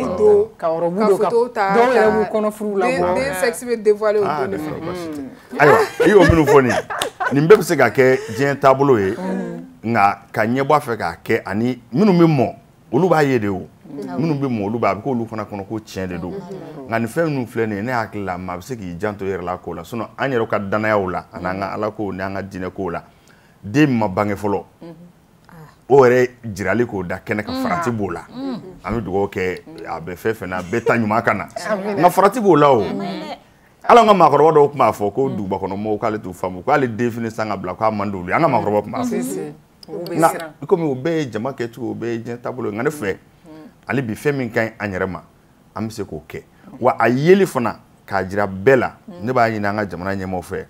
u ka fɛɛrɛ kɛ ka dansigi minnu man ɲi la a bɛ se ka kɛ a man gɛlɛn yɛrɛ maa miliyɔn caman bɛ jamana minnu kɔnɔ olu y'a kɛ donc n'o kɛra n'i ko ɲangebali n'a fɔra ko jugu ɲangebali tɛ to yen mɔgɔw b'a dabila o jɛlen don awa sisan nɔ n'an ka mariagew bɛ kɛ an bɛ mairie an bɛ o signer don dɔ fɛ o n'a fini don an bɛ taa o signer an bɛ quelques jours kɛ an bɛna don kɔɲɔ yɛrɛ don na ɔrɔbu min bɛ don sɔgɔmada fɛ ka taa photo ni foli kɛ o ɔrɔbu b'a dan ma ni déjeuner de b'a la o fini bɛ k'a dan ma ni dîner don su fɛ o fini bɛ k'a dan ma o bɛɛ fini k'o filɛ dɛ ne ko fɔlɔ la nin bɛɛ tun b'a la ara fɔlɔ la nin si tun t'a la fɔlɔ la yɛrɛ i ka fini doni yɛrɛ tun tɛ tɛmɛ fini 2 kan n t'i bɛrɛnin don a la dɛ n bɛ fitinin min don a la an ka wagatinin tile mariage ara e kun bɛ fini min don o de i bɛ fini min don ka sigi yanni kɔɲɔ don cɛ lasigili fini n b'o de don a la o ye gilekibani de ye ko o ye gilekibani de o tɛ jɛnya o ko yɛrɛ tɛ koba ye yɛrɛ dɔw yɛrɛ bɛ fini kɔrɔ don dɔw b'u bamuso ka fini gilekibani kɔrɔw ta k'a don i komi sisan mɔgɔw bɛ ka gilekibani kuraw kala k'a kan tigɛ dɔrɔn k'a fulu kana k'u sigi ka langana dɔ meleke u kunna k'u sigi ara n'i y'o gilekibani bɔtɔ la o kana dɔrɔn ɔrɔbu don kuma sera ɔrɔbu mana don salonnatagaw bɛ kɛ ka labɛnniw kɛ n'i y'o ɔrɔbu fɛnɛ bɔtɔla ye o de ye kunkoli wagati sera gulokiba bɛ don muso kana k'a kunko i n'o bɛ taa kɔɲɔso kɔnɔna na n'i sera yen nɔ o gulokiba in bɛ bɔ k'a cu ka fini wɛrɛ de o fɛnɛ ye kantigɛni de ye o fɛnɛ ye kantigɛni de ye c'est-à-dire ni si ma gɛlɛya mais an ɲɛ bɛ min na bi da sera a ma cogoya min na a ko tɔ a laban a bɛ ka gɛlɛya dɛ n'a ma kɛ k'an ka marali de kɛ ka bila ni changement ba in bɛɛ ɲɛ ne sɔrɔ bɛrɛ tɛ maa min na e ko e tɛ taa an ka kɔrɔlen sira fɛ cɛ bɛ futi ta sani o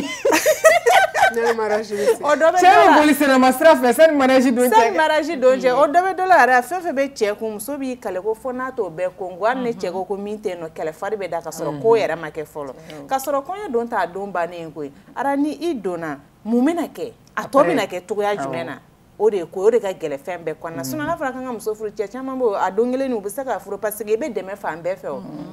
kabila bɛɛ b'i dɛmɛ bɛɛ bɛna n'a ka dɛmɛ ye k'a d'i ma o don kɔni u b'o don na tɛmɛ i kan mais n'o don banna a tɔ bɛna kɛ cogoya jumɛn na il faut que furuden fila ka o miiri o fɛnɛ la e hakili bɛ kɔrɔlen dɔ la ko min tununa ko a tununa pepewu ala ni an ka civilisation fɛ an bɛ maloya n'a ye parce que o bɛ yen nɔ taabolo dɔw bɛ yen nɔ n'i yera la sisan tu es considéré comme i tɛ a kɔnɔ quoi o taabolo bɛ yen o bɛ kɛrɛnkɛrɛnya la a bɛ hakɛ to an b'a fɔ min ma ko ka sɔrɔ so yɛrɛ fɔlɔ ara an bɛ yɔrɔ min na ko sisan ne e min ye musomanin ye denmuso tɔw cɛla teriya la n'o terme bɛ kan dɔrɔn i classelen don e t'a kɔnɔ i tɛ page la i tɛ sɔrɔ ka k'a kɔnɔ yɛrɛ ko kalina kun kan awɔ dɔw yɛrɛ ka ye n'u tɛ se ka yala parce que e bɛ yɔrɔ min kɔnɔ i ma éveillé ka se e kɔni t'a kɔnɔ donc ça veut dire que ni ye bogotigini ye n'i ma kɛ kanbelentigɛla ye i tɛ vogue la i tɛ vogue la e ka kɛ ko kɔnɔ de hali furumusow tɛ min ɲɛ dɔn donc o yɔrɔ yɛrɛ fɔlɔ o ye danger n bɛ ka fɔ halisa fo n bɛ ka kimi tiɲɛ na a bɛ ka tunu o tununa ara a bɛ siya dɔw cɛ ma halisa dɛ a bɛ ni dɔw cɛ ma halisa mais an bɛ ka kuma en général de donc o ye fɛn ye min tununen don fɔlɔ yarɔ o ye dɔ ye o ye dɔ ye dɛ o ye belebele ye aw yɛrɛ da sera a n'a ɲɔgɔnna caman ma furu kun ka nɔgɔ yɛrɛ fɔlɔ fɛn caman bɛ olu kun tɛ don a kɔnɔna na mais sisan i b'a faso bɛɛ ye ka na an ka sisan diɲɛ laban ko caman wɛrɛw fana ma i da sera fɛn minnu ma sisan ara fɔlɔ hali ni an bɛ min don a la hali ni i kun tatɔ jiginniyɔrɔ la n b'a mɛn maakɔrɔ ka baro da la cogo min hali ni furumuso ko n'a tun bɛ susu labɛn hakɛ to n'a ka tin la baro bɛ fɔ an fana ye de an bɛ se ka ɲɛfɔ o cogo la sinon an tilela k'o tɛ tiɲɛ la i bɛ se ka yɛlɛ mɔgɔkɔrɔba dɔ joli ka nin yɔrɔ la mais u y'a hakɛ to u b'a fɔ ko hali ni musola sina ka a sigilen don ni tin kun wuli hali k'a to baara la tellement que a ko in ye gundo ye a tɛ sɔn mɔgɔ k'a dɔn i bɛ taa sɔrɔ maakɔrɔ min b'a kɛrɛfɛ n'o ye buramuso o de bɛ se k'a ka réaction ye k'a dɔn k'a fɔ tin don n'o ko karimasina aw tɛ taa jiginnikɛla fɛ k'a fɔ ayi sa foyi tɛ n'aw ma a bɛ tɛmɛ wala ni fɛn de don a dɔw la o de bɛ maakɔrɔ dɔ ɲini k'a tɛgɛ minɛ k'a da o kan u b'a fɔ a ye taa si filɛ u bɛ taa o yɔrɔ la o ni den kuranin bɛ na baro bɛ fɔ an ye cogoya min na o b'a jira k'a fɔ kɔrɔlen minnu fana ni baro kan ka kɛ anw ye pour que anw ka se k'a dɔn ni fɛn kɔrɔ minnu bɛ yen olu fana caman tununna sinon ni nin baro ninnu fana bɛ kɛ anw kɔrɔ a b'a kɛ sisan génération minnu bɛ ka na anw yɛrɛ denw minnu bɛ ka na sisan olu t'a dɔn k'a fɔ ko nin dɔ y'an ka taabolo kɔrɔ parce que u bɛna sɔrɔ anw yɛrɛ tununna a bɛ fɛn dɔ ko fɔ garizigɛ i b'a kɛ ni waso la ko ye munna fɔlɔ la waso n'i y'a kɛ dentan caman de bɛ yen parce que ni i yɛrɛ filmer ka grossesse yira cogo dɔw la a tɛ minnu bolo olu bɛ frustrer donc hali k'a dan o ma a yɛrɛ bɛ na cogo min e t'o dɔn e yɛrɛ ta bɛ na cogo min i t'a dɔn exactement kunfɛ ko don quoi kunfɛ ko don o yɔrɔ fana bɛ taa kɛ n'i ka kuma latigɛ maakɔrɔ caman bɛ yen nɔ u sigilen don u tɛ ka kuma dɔwɛrɛ tɛ ara n'i ye bi den na sigi k'i bɛ kuma ni fɔ an ɲɛna i ye kojugu kɛ i kunna jɛla a ka n'i dɔgɔya ka wuli o de kama caman fana bɛ yen nɔ u siranna u b'u sigi ka an lajɛ an ka kow kɔnɔna na u tɛ kuma kumabaliya in a bɛ ka kɛ kɔlɔlɔ ye tulo kunna di kɔnɔ voilà o de bɛ caman siran i bɛ k'o min fɔ tan olu ye fɛn ye min ni a kan ka lajɛ ji ɲɛma jɔlen na an sisan taw kana na kɛ waso ko ye a bɛ se ka kɛ e bɛ garijɛgɛ la a tɛ dɔ bolo k'u y'a fɔ cogoya min na a bɛ se ka kɛ kimi ko ye a tigi ma k'a tigilamɔgɔ la frustrer et puis den bɛ na cogo min na e t'o dɔn a bɛ kɛ fɛn o fɛn ye e t'o dɔn n'i ma fara t'o fana na a dɔw la ni ni maa dɔw bɛ na a den kelen i t'a da bamanan na dɛ donc an ka hakili to a la kokɔrɔw bɛ yen dɔ fara Eliza ka o kuma in kan i nana mɛn i b'i sigi mɔgɔ yɛrɛ kɔrɔ k'a fɔ ko a bɛna min fɔ k'i b'a lamɛn o k'a sɔrɔ a b'i kunna k'a fɔ ko Eliza bɛna kuma min fɔ ne ye a b'a dɔn ka tɛmɛ ne kan parce que an bɛ don min na i ko sisan an bɛɛ de don dɛ an b'a nouvelle génération bɛ yen nɔ sisan i kɔnɔ fɔ i tɛna diɲɛlatigɛ fɛn fosi fɔ an tɛna fɔ k'an bɛ min dɔn déjà quoi donc du coup ka taa sigi mɔgɔkɔrɔba kɔrɔ k'a bɛna nin kuma ninnu fɔ ka nin kuma ninnu fɔ o ye an yɛrɛ ka kuma o ye temps perdu de ye f'i ka sɔn de ko karisa min sigilen filɛ mɔgɔkɔrɔba don a bɛ fɛn dɔn ne tɛ min dɔn ou bien a bɛna se ka fɛn fɔ n ye ma deli ka min mɛn mais san ko k'an b'a bɛɛ dɔn ko téléphone ko clé na sisan nɔ réseaux sociaux bɛ yen nɔ voilà n mago bɛ min na mun de la n tɛ taa ɲini réseau sanfɛ nin bɛna mun de fɔ ne ye u b'a fɔ yɛrɛ ko musokɔrɔba in yɛrɛ tɛ choix yɛrɛ la yɛrɛ ni yɛrɛ ɲɛ yɛlɛlen tɛ yɛrɛ a bɛna mun fɔ ne ɲɛna ne tɛna se ka min dɔn ko ninnu ye kokɔrɔ ye an bɛɛ kɛ cɛ ninnu ye fɔlɔ ko ye sa ninnu ye fɔlɔ ko ye ninnu ye kokɔrɔ ye n bɛ fɛ ka min fana fara kan Aramatu komi maire bɔra yan don min na fana a ye kuma min fana fɔ min bɛ tali kɛ alliance ko ninnu na et tout f'a ye exemple dɔ di yan nɔ ko alliance y'a to muso tun bɛ ɲini ka na kasi mairie la parce que a ɲɛ bɛ tɔw la olu bɛ ka o don an bɛ don min yɛrɛ la i ko sisan Aramatu n ko ni mɔgɔ bɔra i nɔfɛ an ka génération in kɔnɔ sisan ni mɔgɔ bɔra ni dɔ ko sisan ko karisa n bɛ fɛ k'i furu ni tɔw bɛ sigilen et tout e bɛ recherche de kɛ cɛ in kan nin ko k'a bɛna ne furu est ce que fɛn bɛ nin bolo est ce que nin bɛna enterrement de vie de jeune fille kɛ ne yan est ce que a bɛna diinɛ fini san est ce que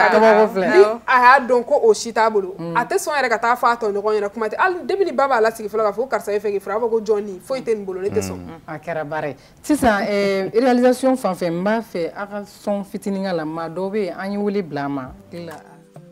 f'aw ka dɔn k'a fɔ ko daraka duman dunni nafa ka bon kosɛbɛ tile tɔ ɲɛnamayali la o la daraka duman jɛmukan bɛna aw dɛmɛ k'o waleya désormais daraka duman kɔnɔ aw bɛna rubrique caman de sɔrɔ i n'a fɔ kunnafoni kɛnɛ daraka nafama waati kibaru an ko min ma météo fo ka taa se souvenir ma an ma ɲinɛ bɔlɔlɔ siraw kɔ awɔ revue des réseaux sociaux o b'a kɔnɔ sigi ani sariya kɛnɛya sira surun star en ligne ka wuli bila aw ka sorofe kɔnɔw ma direct la u k'u fɛla fɔ nin bɛɛ lajɛlen kɔfɛ ɲiningali gɛlɛn o bɛ na o la daraka duman bɛna sigi aw ye don o don ka daminɛ tɛnɛn ka taa bila juma na de 8h à 10h an bɛ tila ka segin a ka aw ye à 15h i sɔrɔ kun min na n b'a fɔ bɛɛ la ɲa an ka teriw kɛ an ka dɛmɛw to yen an ka ɲumanya to yen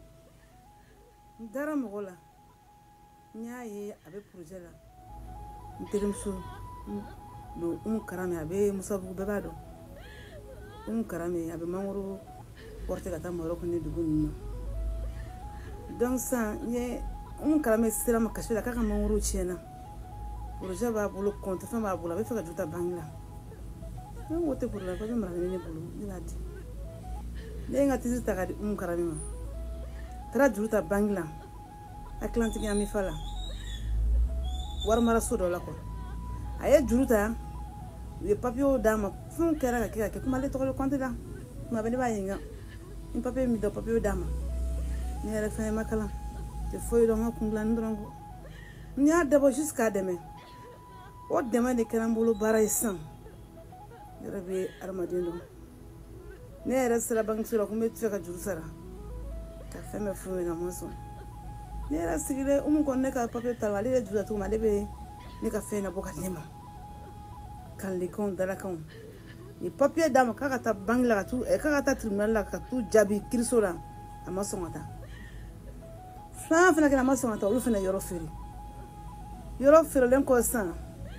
ja ne ma dɔn ko a tɛ ne fɛ a fɛ ja yɔrɔ feereli ka d'a ye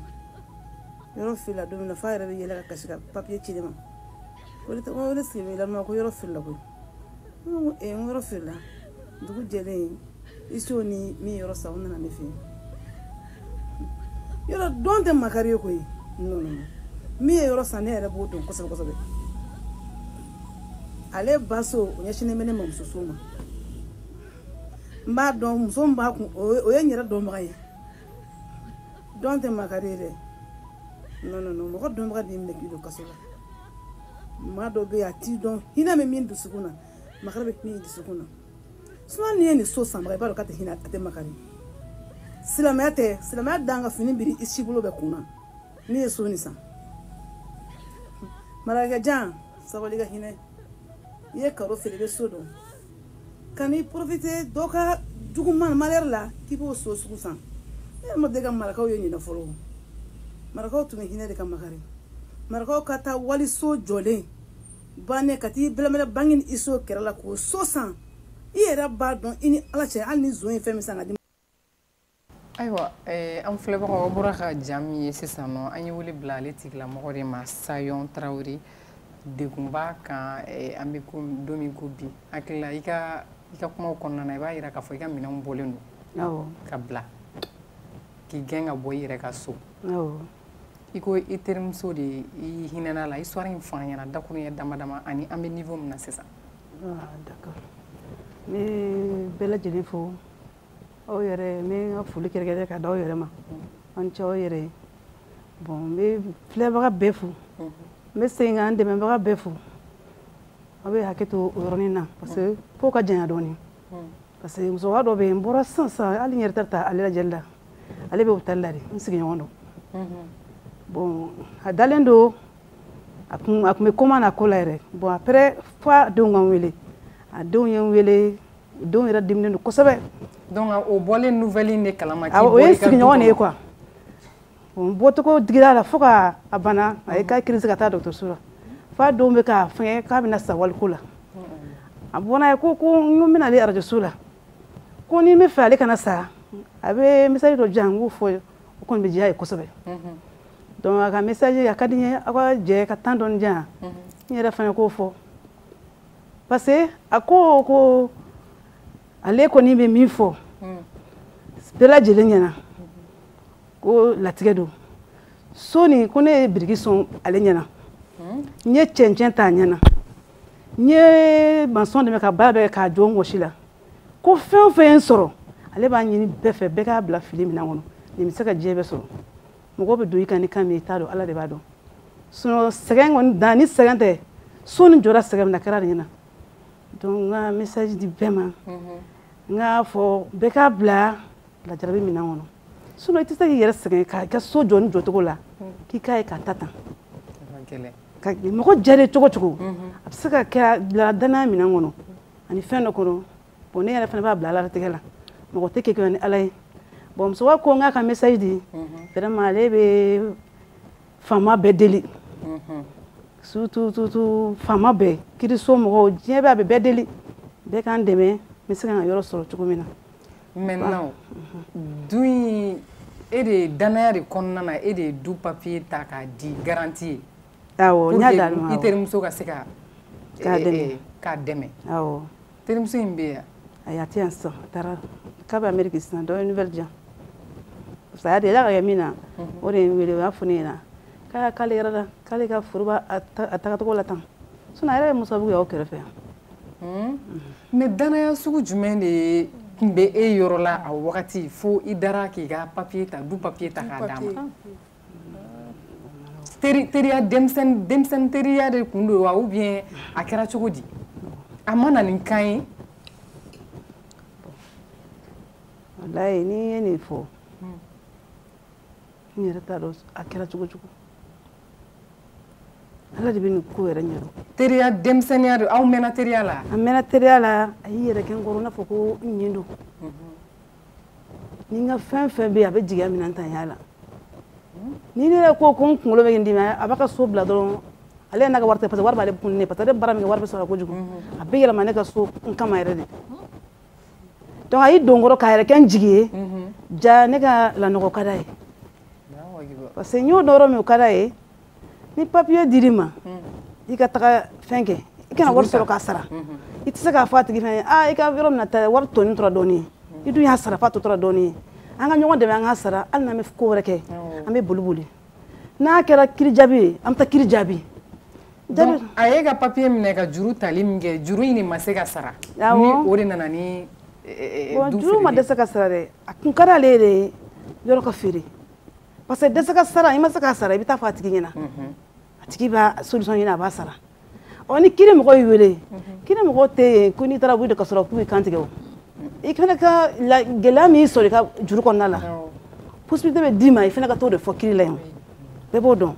o kiri kɔnɔna la ni o fana ka di n'o ye dɛmɛ réellement i b'o tigi fɛ i fana bɛ t'i ka laɲini kɛ o kiri kɔnɔna la ale ma sɔn ka taa o de laɲini kɛ kiri kɔnɔ donc ne b'a o bila n kun na a ka di ale de tun ye yɔrɔ ka feere ka ne curu sisan e bɔlen n'o ka bila kɛnɛma a ka réaction kɛlen no mun de a y'a la ma wele k'an fo depuis n'a ye papier in ci ale ma comme a ka kuma kɔnɔ a y'a fɔ ko papier cira ma ka yɛlɛ ko bila a kɔrɔ a banna fo bi ayiwa a ma ale wele k'an fo ne fɛ ka ɲininkali mankanni kɛ balimamuso la ala k'an bɛn sababa ma ne ba waati min a nana ko i ka sɛbɛn d'a ma sabu gɛlɛya dɔ b'ale kan a bɛ taa sɛbɛn don da fɛ yanni o gɛlɛya ka wuli a b'i ka sɛbɛn lasegin ma ayiwa ale ma se ka banque de ka wari sara nka du papier min ne y'a di e de tɔgɔ t'a kan ne tɔgɔ de b'a kan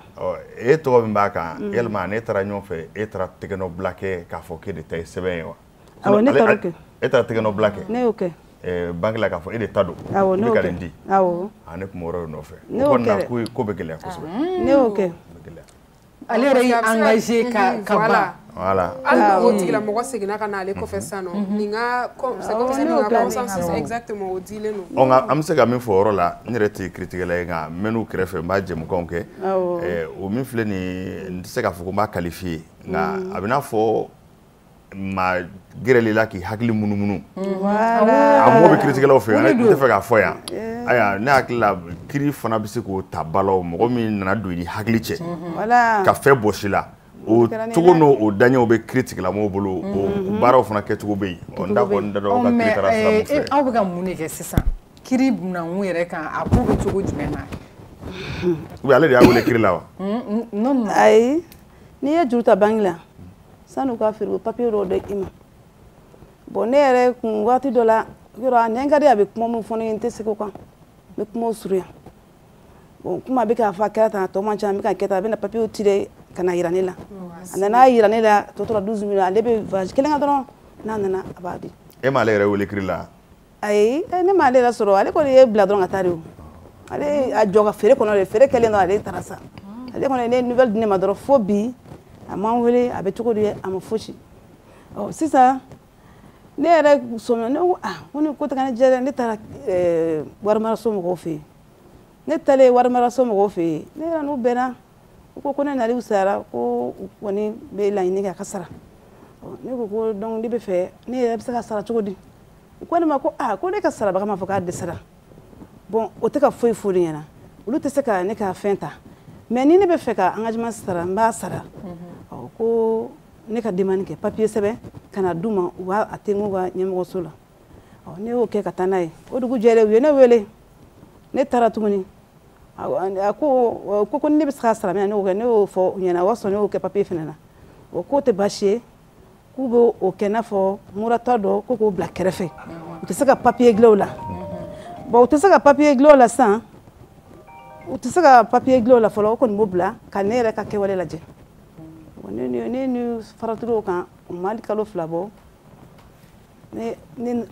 ye ne wele o y'a sɔrɔ ne ni o bɛnn'o kan ne ye 1 million de yɔrɔ bɛɛ ka dɔ sara hali ne tun tɛ ka fɛn ma kɔnɔ ne ko sarali bɛnna 3 ani 500 ma o fana bɔra 12 millions in na ayi o ma b'o la ko o kun fɔra kɛrɛfɛ o kun tɛ bɔ wari la o bila kɛrɛfɛ de ne tun ko bɛ kɛ mara ye kɛrɛfɛ ni ne sera ka wari sara ne ka wari bɛ se ka sɔrɔlen de mais o kun tɛ fara wari kan fɔlɔ mais somme tɔ kun tɛ 12 millions e ka so in bannen jɔlen i y'a fɔ vidéo la k'a feerela 23 millions awɔ o tɛ se ka bɔ i ka wari la k'a tɔ d'i ma ou bien e m'o ɲɛɲini wa ayi ne y'o ɲɛɲini n ser'u ma u ko u yɛrɛ o sɛbɛn bolo tɛgɛla bila kɛ papier la wari o wari bɛ se ka segin ne ma ne n'u ye bɛnkan kɛ ne yɛrɛ ye wari min sara n'o ye 3 ani 500 ye o de bɛ se ka segin ne ma wa hali o fana tɛ se ka segin ne ma dɛ fo ne terimuso ka na ka tɛgɛnɔ bila kow la fo o fana ka na ne dun y'o sara ne bɛnn'o kan u ma tɛgɛla bila k'a la o saratɔ la ne de tɛgɛnɔ bila k'a saratɔ la papier kan a reçu bɛ n bolo mais sisan o fana tɛ se ka segin ne ma fo ka tɛgɛnɔ bila k'a la i ka ɲininkali fana kɔnɔna la i ko wari in tɛ se ka segin u y'o fana sɛbɛntiya ko wari foyi tɛ segin ma ayi ko foyi tɛ segin ma min bɛ segin ma o ye n ka 3 ni 500 de n'o tun ye moratoire kɛ n'o ye fɔlɔ sɛbɛn tɛ moratoire min na o kɔni reçu b'a la ne bolo n y'a sara u ye wa fana olu fana b'a sɛbɛn o papier k'a la k'a bɛ n bolo a b'olu fana bolo bon segin tɔgɔ t'o fana na fo muso nin ka na bon ne yɛrɛ fana ka laɲini belebele y'o ye u k'u jija u k'u fana segin ma sa ne kɔni b'o delili kɛ denw b'i bolo wa awɔ denw bɛ n bolo ne b'o delili kɛ o fana fɛ u k'o segin ma ne y'a ye vidéo fana na den banabagatɔ dɔ de b'i bolo u bɛ n bolo o yɛrɛ de tun bɛ yɔrɔ nin na anw bɛ tile salon na baara la da salon an bɛ golfu daminɛ na ye ale de tun bɛ yen bon n bɛ ka musokɔrɔba min fana fɔ ale yɛrɛ tun jantonen bɛ den na kosɛbɛ walayi parce que ne bɛ tile a b'a fɔ ne kana tobili kɛ ale bɛ dumuni den ma ne den ni fila de bɛ yen ne tɔ bɛɛ bɛ taa den kelen de bɛ to a ka yɔrɔnin kɔnɔna la fo an ye ka san luwanse dɔw bila so nin kɔnɔ parce que so nin bonyara ne ba ne kɔni ka faamuyali la télé labɔli ni bɔlɔlɔkan ninnu o bɛɛ ye cogo dɔ ye bi min bɛ mɔgɔ bolo diɲɛ bɛ se ka ko dɔ dɔn o ye tiɲɛ nka nin n'a ɲɔgɔnna wale la ni maa min ye wale jugu de kɛ i la munumunu t'a la ne ba ɲɛnabɔ cogo t'a la ni kiri tɛ i mana nin fɛn fɛn fɔ yan ni dɔ bɛnna i kan maa min bɛ se k'a bɔ ɲɔgɔn o ye kiri de nka ni e yɛrɛ ma wuli ka taa kiri la k'a fɔ karisa ye nin kɛnɛ na télé labɔli ka ɲi nin fɛn bɛɛ ka ɲi nka maa min ye i tɔɲɔ e yɛrɛ fɛ n'i b'a fɛ i ka bila i ka hakɛ kɔnɔ foyi tɛ se k'o hakɛ d'i ma ni kiri tɛ i ka kuma tɛ bon n taara fanga tigilamɔgɔw fɛ yen ka soit transmis kɛ ka taa déposer plainte contre mais kotigi yɛrɛ tɛ yan fɔlɔ n'i y'a mɛn ne ka kuma tun bɛ yɔrɔ nɔfɛ n'i y'a mɛn i bɛ taa kiri la an y'olu ɲɛbila kɛ ko o ko bɛ ko nin na kotigi yɛrɛ tɛ yan fɔlɔ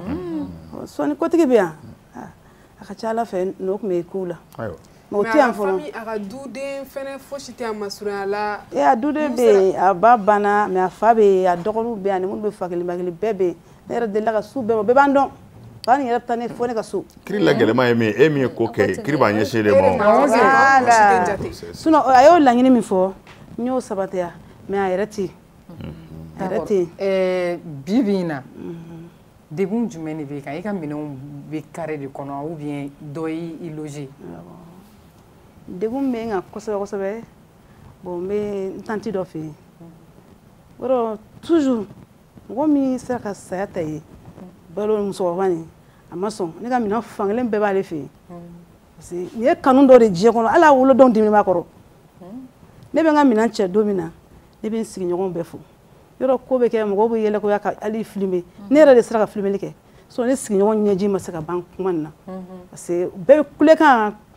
ko ne ye femme forte n ye sɛgɛn de ka yɔrɔ jɔ u ɲɛna quoi bon ni latigɛ bolila n kan nin tɛ yɛlɛ ko fɛn ye mɔgɔ si f'i bɛ bɛɛ fo ne yɛrɛ balimaw n ka clientew surtout kɔfɛmɔgɔw u ye n wele u ye n wele yɛrɛ de nin ko nin ma mɔgɔ la yɛlɛ a y'u la kasi bon n ye dɔw sɔrɔ k'u m'a faamuya bon n bɛ dɔw deli ne tɛna nin planifier depuis ala ka ne da ne yɛrɛ bɛ salon baara kɛ réseau yɛrɛ man di ne ye bɛɛ bɛ don ne la ne ye salon dayɛlɛ 99 tiktok nana sɔn ne bɛ diɲɛ kɔnɔ n ma deli ka hali n ka kungilan modèle kelen bila mais ne ka salon kabako don don o don a bɛ fa n tɛ nkalon tigɛ ka nin ko planifier parce que n y'a kɛ minnu ɲɛna bɛɛ bɛ bɛɛ dɔn se ka kɛ ne nana bi aw tɛ ne dɔn dɔnbagaw bɛ yen n bɛ kuma sira komi émission don n bɛ kɔfɛmɔgɔw caman ba fo b'u fo foli belebeleba minnu bɛ kɔfɛ hali minnu t'an ka kan mɛn u ye n wele k'an fo vraiment n bɛ bɛɛ fo welekan jumɛn de bɛ e yankaw fana bɛɛ fo nin wagati in na ka se i bɛ fɛ maa o maa k'i dɛmɛ a kɔnɔna na welekan jumɛn b'i bolo welekan bɛ n bolo n bɛ bɛɛ lajɛlen deli komi ko bɛ sariya yɛrɛ bolo donc n bɛ an ka faamaw deli u k'an dɛmɛ vraiment n tun t'a dɔn nin ye fili ko de ye n bɛ fili min kɔnɔ n tun t'a dɔn donc n b'u deli ala na kira kama u k'an dɛmɛ welekan yɛrɛ belebeleba fɛnɛ min fɛnɛ ye yɔrɔ san komi ale fɛnɛ ko k'ale ye ka ɲɛbila de kɛ ale fɛnɛ ni ise bɛ du kelen de kɔnɔ u ye labɛn sabati ɲɔgɔn fɛ ka taa so ni san ne fɛnɛ bɛ so sanna deli a fɛnɛ ko k'a y'a san a burankɛ min fɛnɛ ye o fɛnɛ bɛ Chine fo yan fo Chine n b'a fɛnɛ deli a ka sabali a ka so segin a ma ne tɛ fɛn dɔn kosɛbɛ dɛ mais u ko nin ko fanba bɛɛ bɛ sisan a seginna min ma ɲi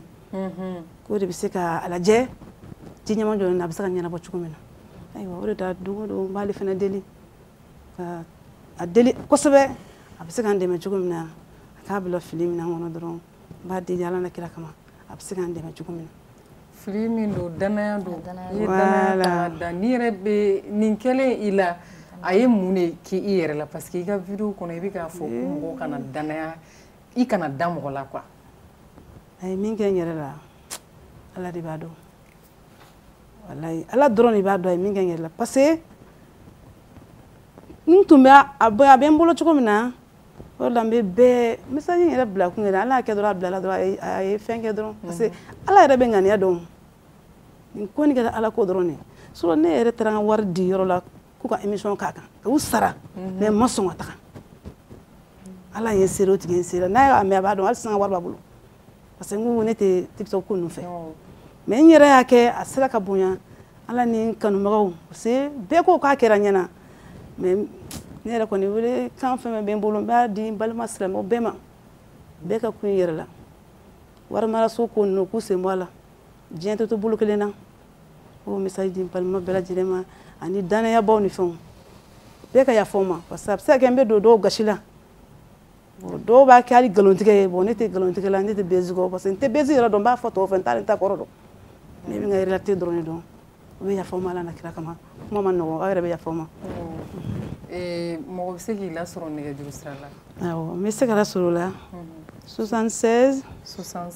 39 96 81 76 39 96 81 Ala k'i ni sababu ɲuman bɛn. Amina yarabi. Ala ka bɛɛ lajɛlen kisi nin ma. Ni ye du in ye ka étage in jɔlen ka tila k'a fɔ ko i taara ka bɔ a kɔnɔ tileganbilen fɛ a kuma ka ca dɛ. A kuma ka ca ne n'a ɲɔgɔnna ko nana a bɛ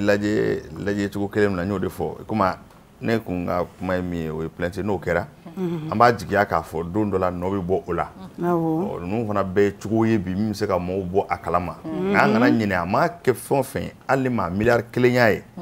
nɛgɛ tigɛyɔrɔ ye kiri de a tɛ se ka to ko fiyewu wa o de bɛ se k'a laban yɔrɔ ye ne an bɛ dugawu de kɛ o bɛ se ka diya la cogo min na voilà. Kuma kuncɛ kuma an ka bi don babu kan an ka taabolo kɔrɔ le fait que an y'u bila i bɛ se ka mun de sɔrɔ ka fɔ filɛbagaw ye. Aramatu ne bɛ se ka min sɔrɔ ka fɔ filɛbagaw ye dɔrɔn an ka segin kɔrɔlenw ma an ka segin so fɛn dɔw bɛ yen nɔ an bɛ se ka ɲɛnamaya ko bɛɛ kɛ n'a ye comme chef Antoine y'a fɔ cogo min ka sɔrɔ an b'an ka taabolo dɔw bila donc o n'a ɲɔgɔn caman taabolo ninnu caman ka ɲi de ko ye o de la hali nanzara minnu n'an bɛ k'a fɔ ta farijɛ ninnu caman bɛna ta ka taa dilan k'a yɛlɛma k'a kɛ fɛn wɛrɛ k'u yɛrɛ nafa sɔrɔ n'a ye munna anw yɛrɛ tɛ se k'a bila baara la an ka culture ninnu tiɲɛna an k'u valoriser an ka ba don an yɛrɛ la an ka k'an yɛrɛ. O b'a diya. Aramatu ka fara o kan ne bɛ se ka min fɔ an filɛbagaw ye nin babu in kan o de ye mɔgɔ i bɛ fɛn mun ye i ɲɛ la a bɛɛ tɛ tiɲɛ i bɛ fɛn caman ye bɔlɔlɔsiraw sanfɛ i b'a fɔ ko i jɔ ne ka nin kɛ i jɔ ne ka nin kɛ a tigi sera k'a ta lawaleya fo k'a yira e la cogo min na min kun b'a kɔrɔ o tɛ yira e la dɛ produit fini n'a bɛ se ka fɔ ten cogoya la e bɛ o de bɛ yira e la donc an k'a dɔn k'a fɔ ko maa i mana kɛ cogo cogo komi u b'a fɔ cogo min na ko yirikuru mɛn o mɛn ji la k'a tɛ yɛlɛma ka kɛ bama ye an mana an ka nin waleya minnu kun b'anw bolo taabolo minnu kun b'anw bolo an tɛ se ka o qualifier k'o bila kojugu minɛn kɔnɔ ka sɔrɔ an ma koya la ko min kɛra kɔlɔlɔ ye an ma an bɛ don min na i ko sisan nɔ an bangebaga minnu bɛ yen minnu tɛmɛna minnu ye o kɛwalew kɛ minnu ye an yɛrɛ fɛ yan kow ye an m'a ye k'a ye kɔlɔlɔ lase maa si ma donc halisa Ala ka hakilina ɲuman di an bɛɛ lajɛlen ma. Ayiwa Aramatu kuma kuncɛ kuma la ka bɛɛ fɔ an bɛ se ka min fɔ dɔrɔn mɔgɔw k'a dɔn k'a fɔ k'i bɛ se ka k'i yɛrɛ ye i bɛ se ka yiriwa ka wali ta minɛ ka fara i ta kan nka min kɔni ka jugu n'a bɛɛ ye ka n'i ta jɔsi ka wo ye k'i b'o falen wali ta la an bɛ bi bi in na an t'a fɔ k'i bɛ bɔ ka yɛlɛ fali kan ka bɔ yan ka taa Segu ayi i bɛ mobili ta i bɛ taa Segu o ka ɲi o t'i bali k'i ka bamanankan fɔ k'i ka kɔrɔkɔrɔkan fɔ o t'i bali k'i ka to dun o t'i bali k'i ka tabiyaw kɛ an ɲɛ b'o la jamanaba minnu yiriwara u ka tabiyaw yɛrɛ b'u bolo o kumana nin ko in kɔni a fiɲɛ ka bon nka a mana kɛ cogo o cogo Aramatu an bɛ tila ka segin ka na fɛn min ka ɲi o la bɛɛ bɛ ɲuman ni juguman dɔn ayiwa an ka walita ɲuman ɲini k'an mago dilan n'o ye nka an kana an ta jɔsi fiyewu sabu min b'an yɛrɛw fɛ o ka ɲi hali juguman bolo an bɛ se k'o to yen nka an k'an sinsin an yɛrɛw ta ka dɔ ta ɲini ka fara a kan nanzarakan ka di nka an yɛrɛw ka kanw ka di kojugu ka di o b'a to sɔɔni an bɛ s'i ma kuma ko ntalen na nka sanu cɛ i bolo bɔ ntalen ko in na sa Sayon Traoré jɛmukan sera kuncɛyɔrɔ ma nin wagati in na kuma kuncɛ kuma pour que ka bɔ jɛmukan kɔnɔ ne kɔni ka kuma kuncɛ kuma ye min ye ne bɛ bɛɛ fo vraiment ne yɛrɛ ye min ye ɲɛ la mɔgɔ dama min kasira ne nɔfɛ vraiment n b'u bɛɛ fo vraiment n bɛ foli dama tɛmɛ kojugu tellement n t'a dɔn n bɛna min fɔ a bonya an ma kojugu mɔgɔw bɛ ka min kɛ n t'a dɔn n bɛ se ka foli min f'u ɲɛna min bɛ se ka n yɛrɛ nimisi wasaya walayi kɛrɛnkɛrɛnnenya la musokɔrɔba nin bɛ dugawu kɛ ala ka nɔgɔya kɛ ala ka ɲuman bɔ a y'a kɛ denba ɲumanya de la vraiment n b'a fo n b'a waleɲuman dɔn ne bɛ dan ye an b'i yɛrɛ fo ala ka ɲini sababu ɲuman bɛɛ bin talen Antoine ayiwa bin dalen an laban an balimamuso nana yan an laban n'an dalen ta min bɛ ten o ta la sabu awɔ walayi fana cɛ ayiwa an ka kumadɔnnaw tun b'a fɔ Aramatu ko ɲɔana ye k'u bɛ ko caman k'u maa la ni k'i b'o o kuma walawala u b'a fɔ maa minnu ma nansarakan la ko les expérimentés walima ko maakɔrɔba de bɛ fɛn f'i ma jeninen dɔn nin kuma in b'i faamuya o la u b'a to k'a fɔ ne ye nin ye ne ye nin ye ne ye nin ye ɲɛfɛ a bɛ ko caman k'i la a b'a to fɛn caman t'i bali la hali n'i y'o ɲɔgɔn dɔ fɔ ah ne delila ka nin mɛn sa dɔ la o de la u tun to k'a fɔ ko ɲɔana ye k'a bɛ ko caman k'u maa la awɔ ayiwa an b'i fo Antoine o diyara n ye ka Sayon fo ka équipe bɛɛ lajɛlen fo technique la nin wagati in na Umaru Sangare bɛ yen nɔ son na sa ordi bɛ yen k'a folen don ka taa fo Difu la Dramani Kone folen don an bɛ k'an bɛɛ bolo da sa n'Ala ma basi kɛ daraka duman fo dɔgɔkun wɛrɛ lundi wɛrɛ an bɛ ɲɔgɔn sara inchallah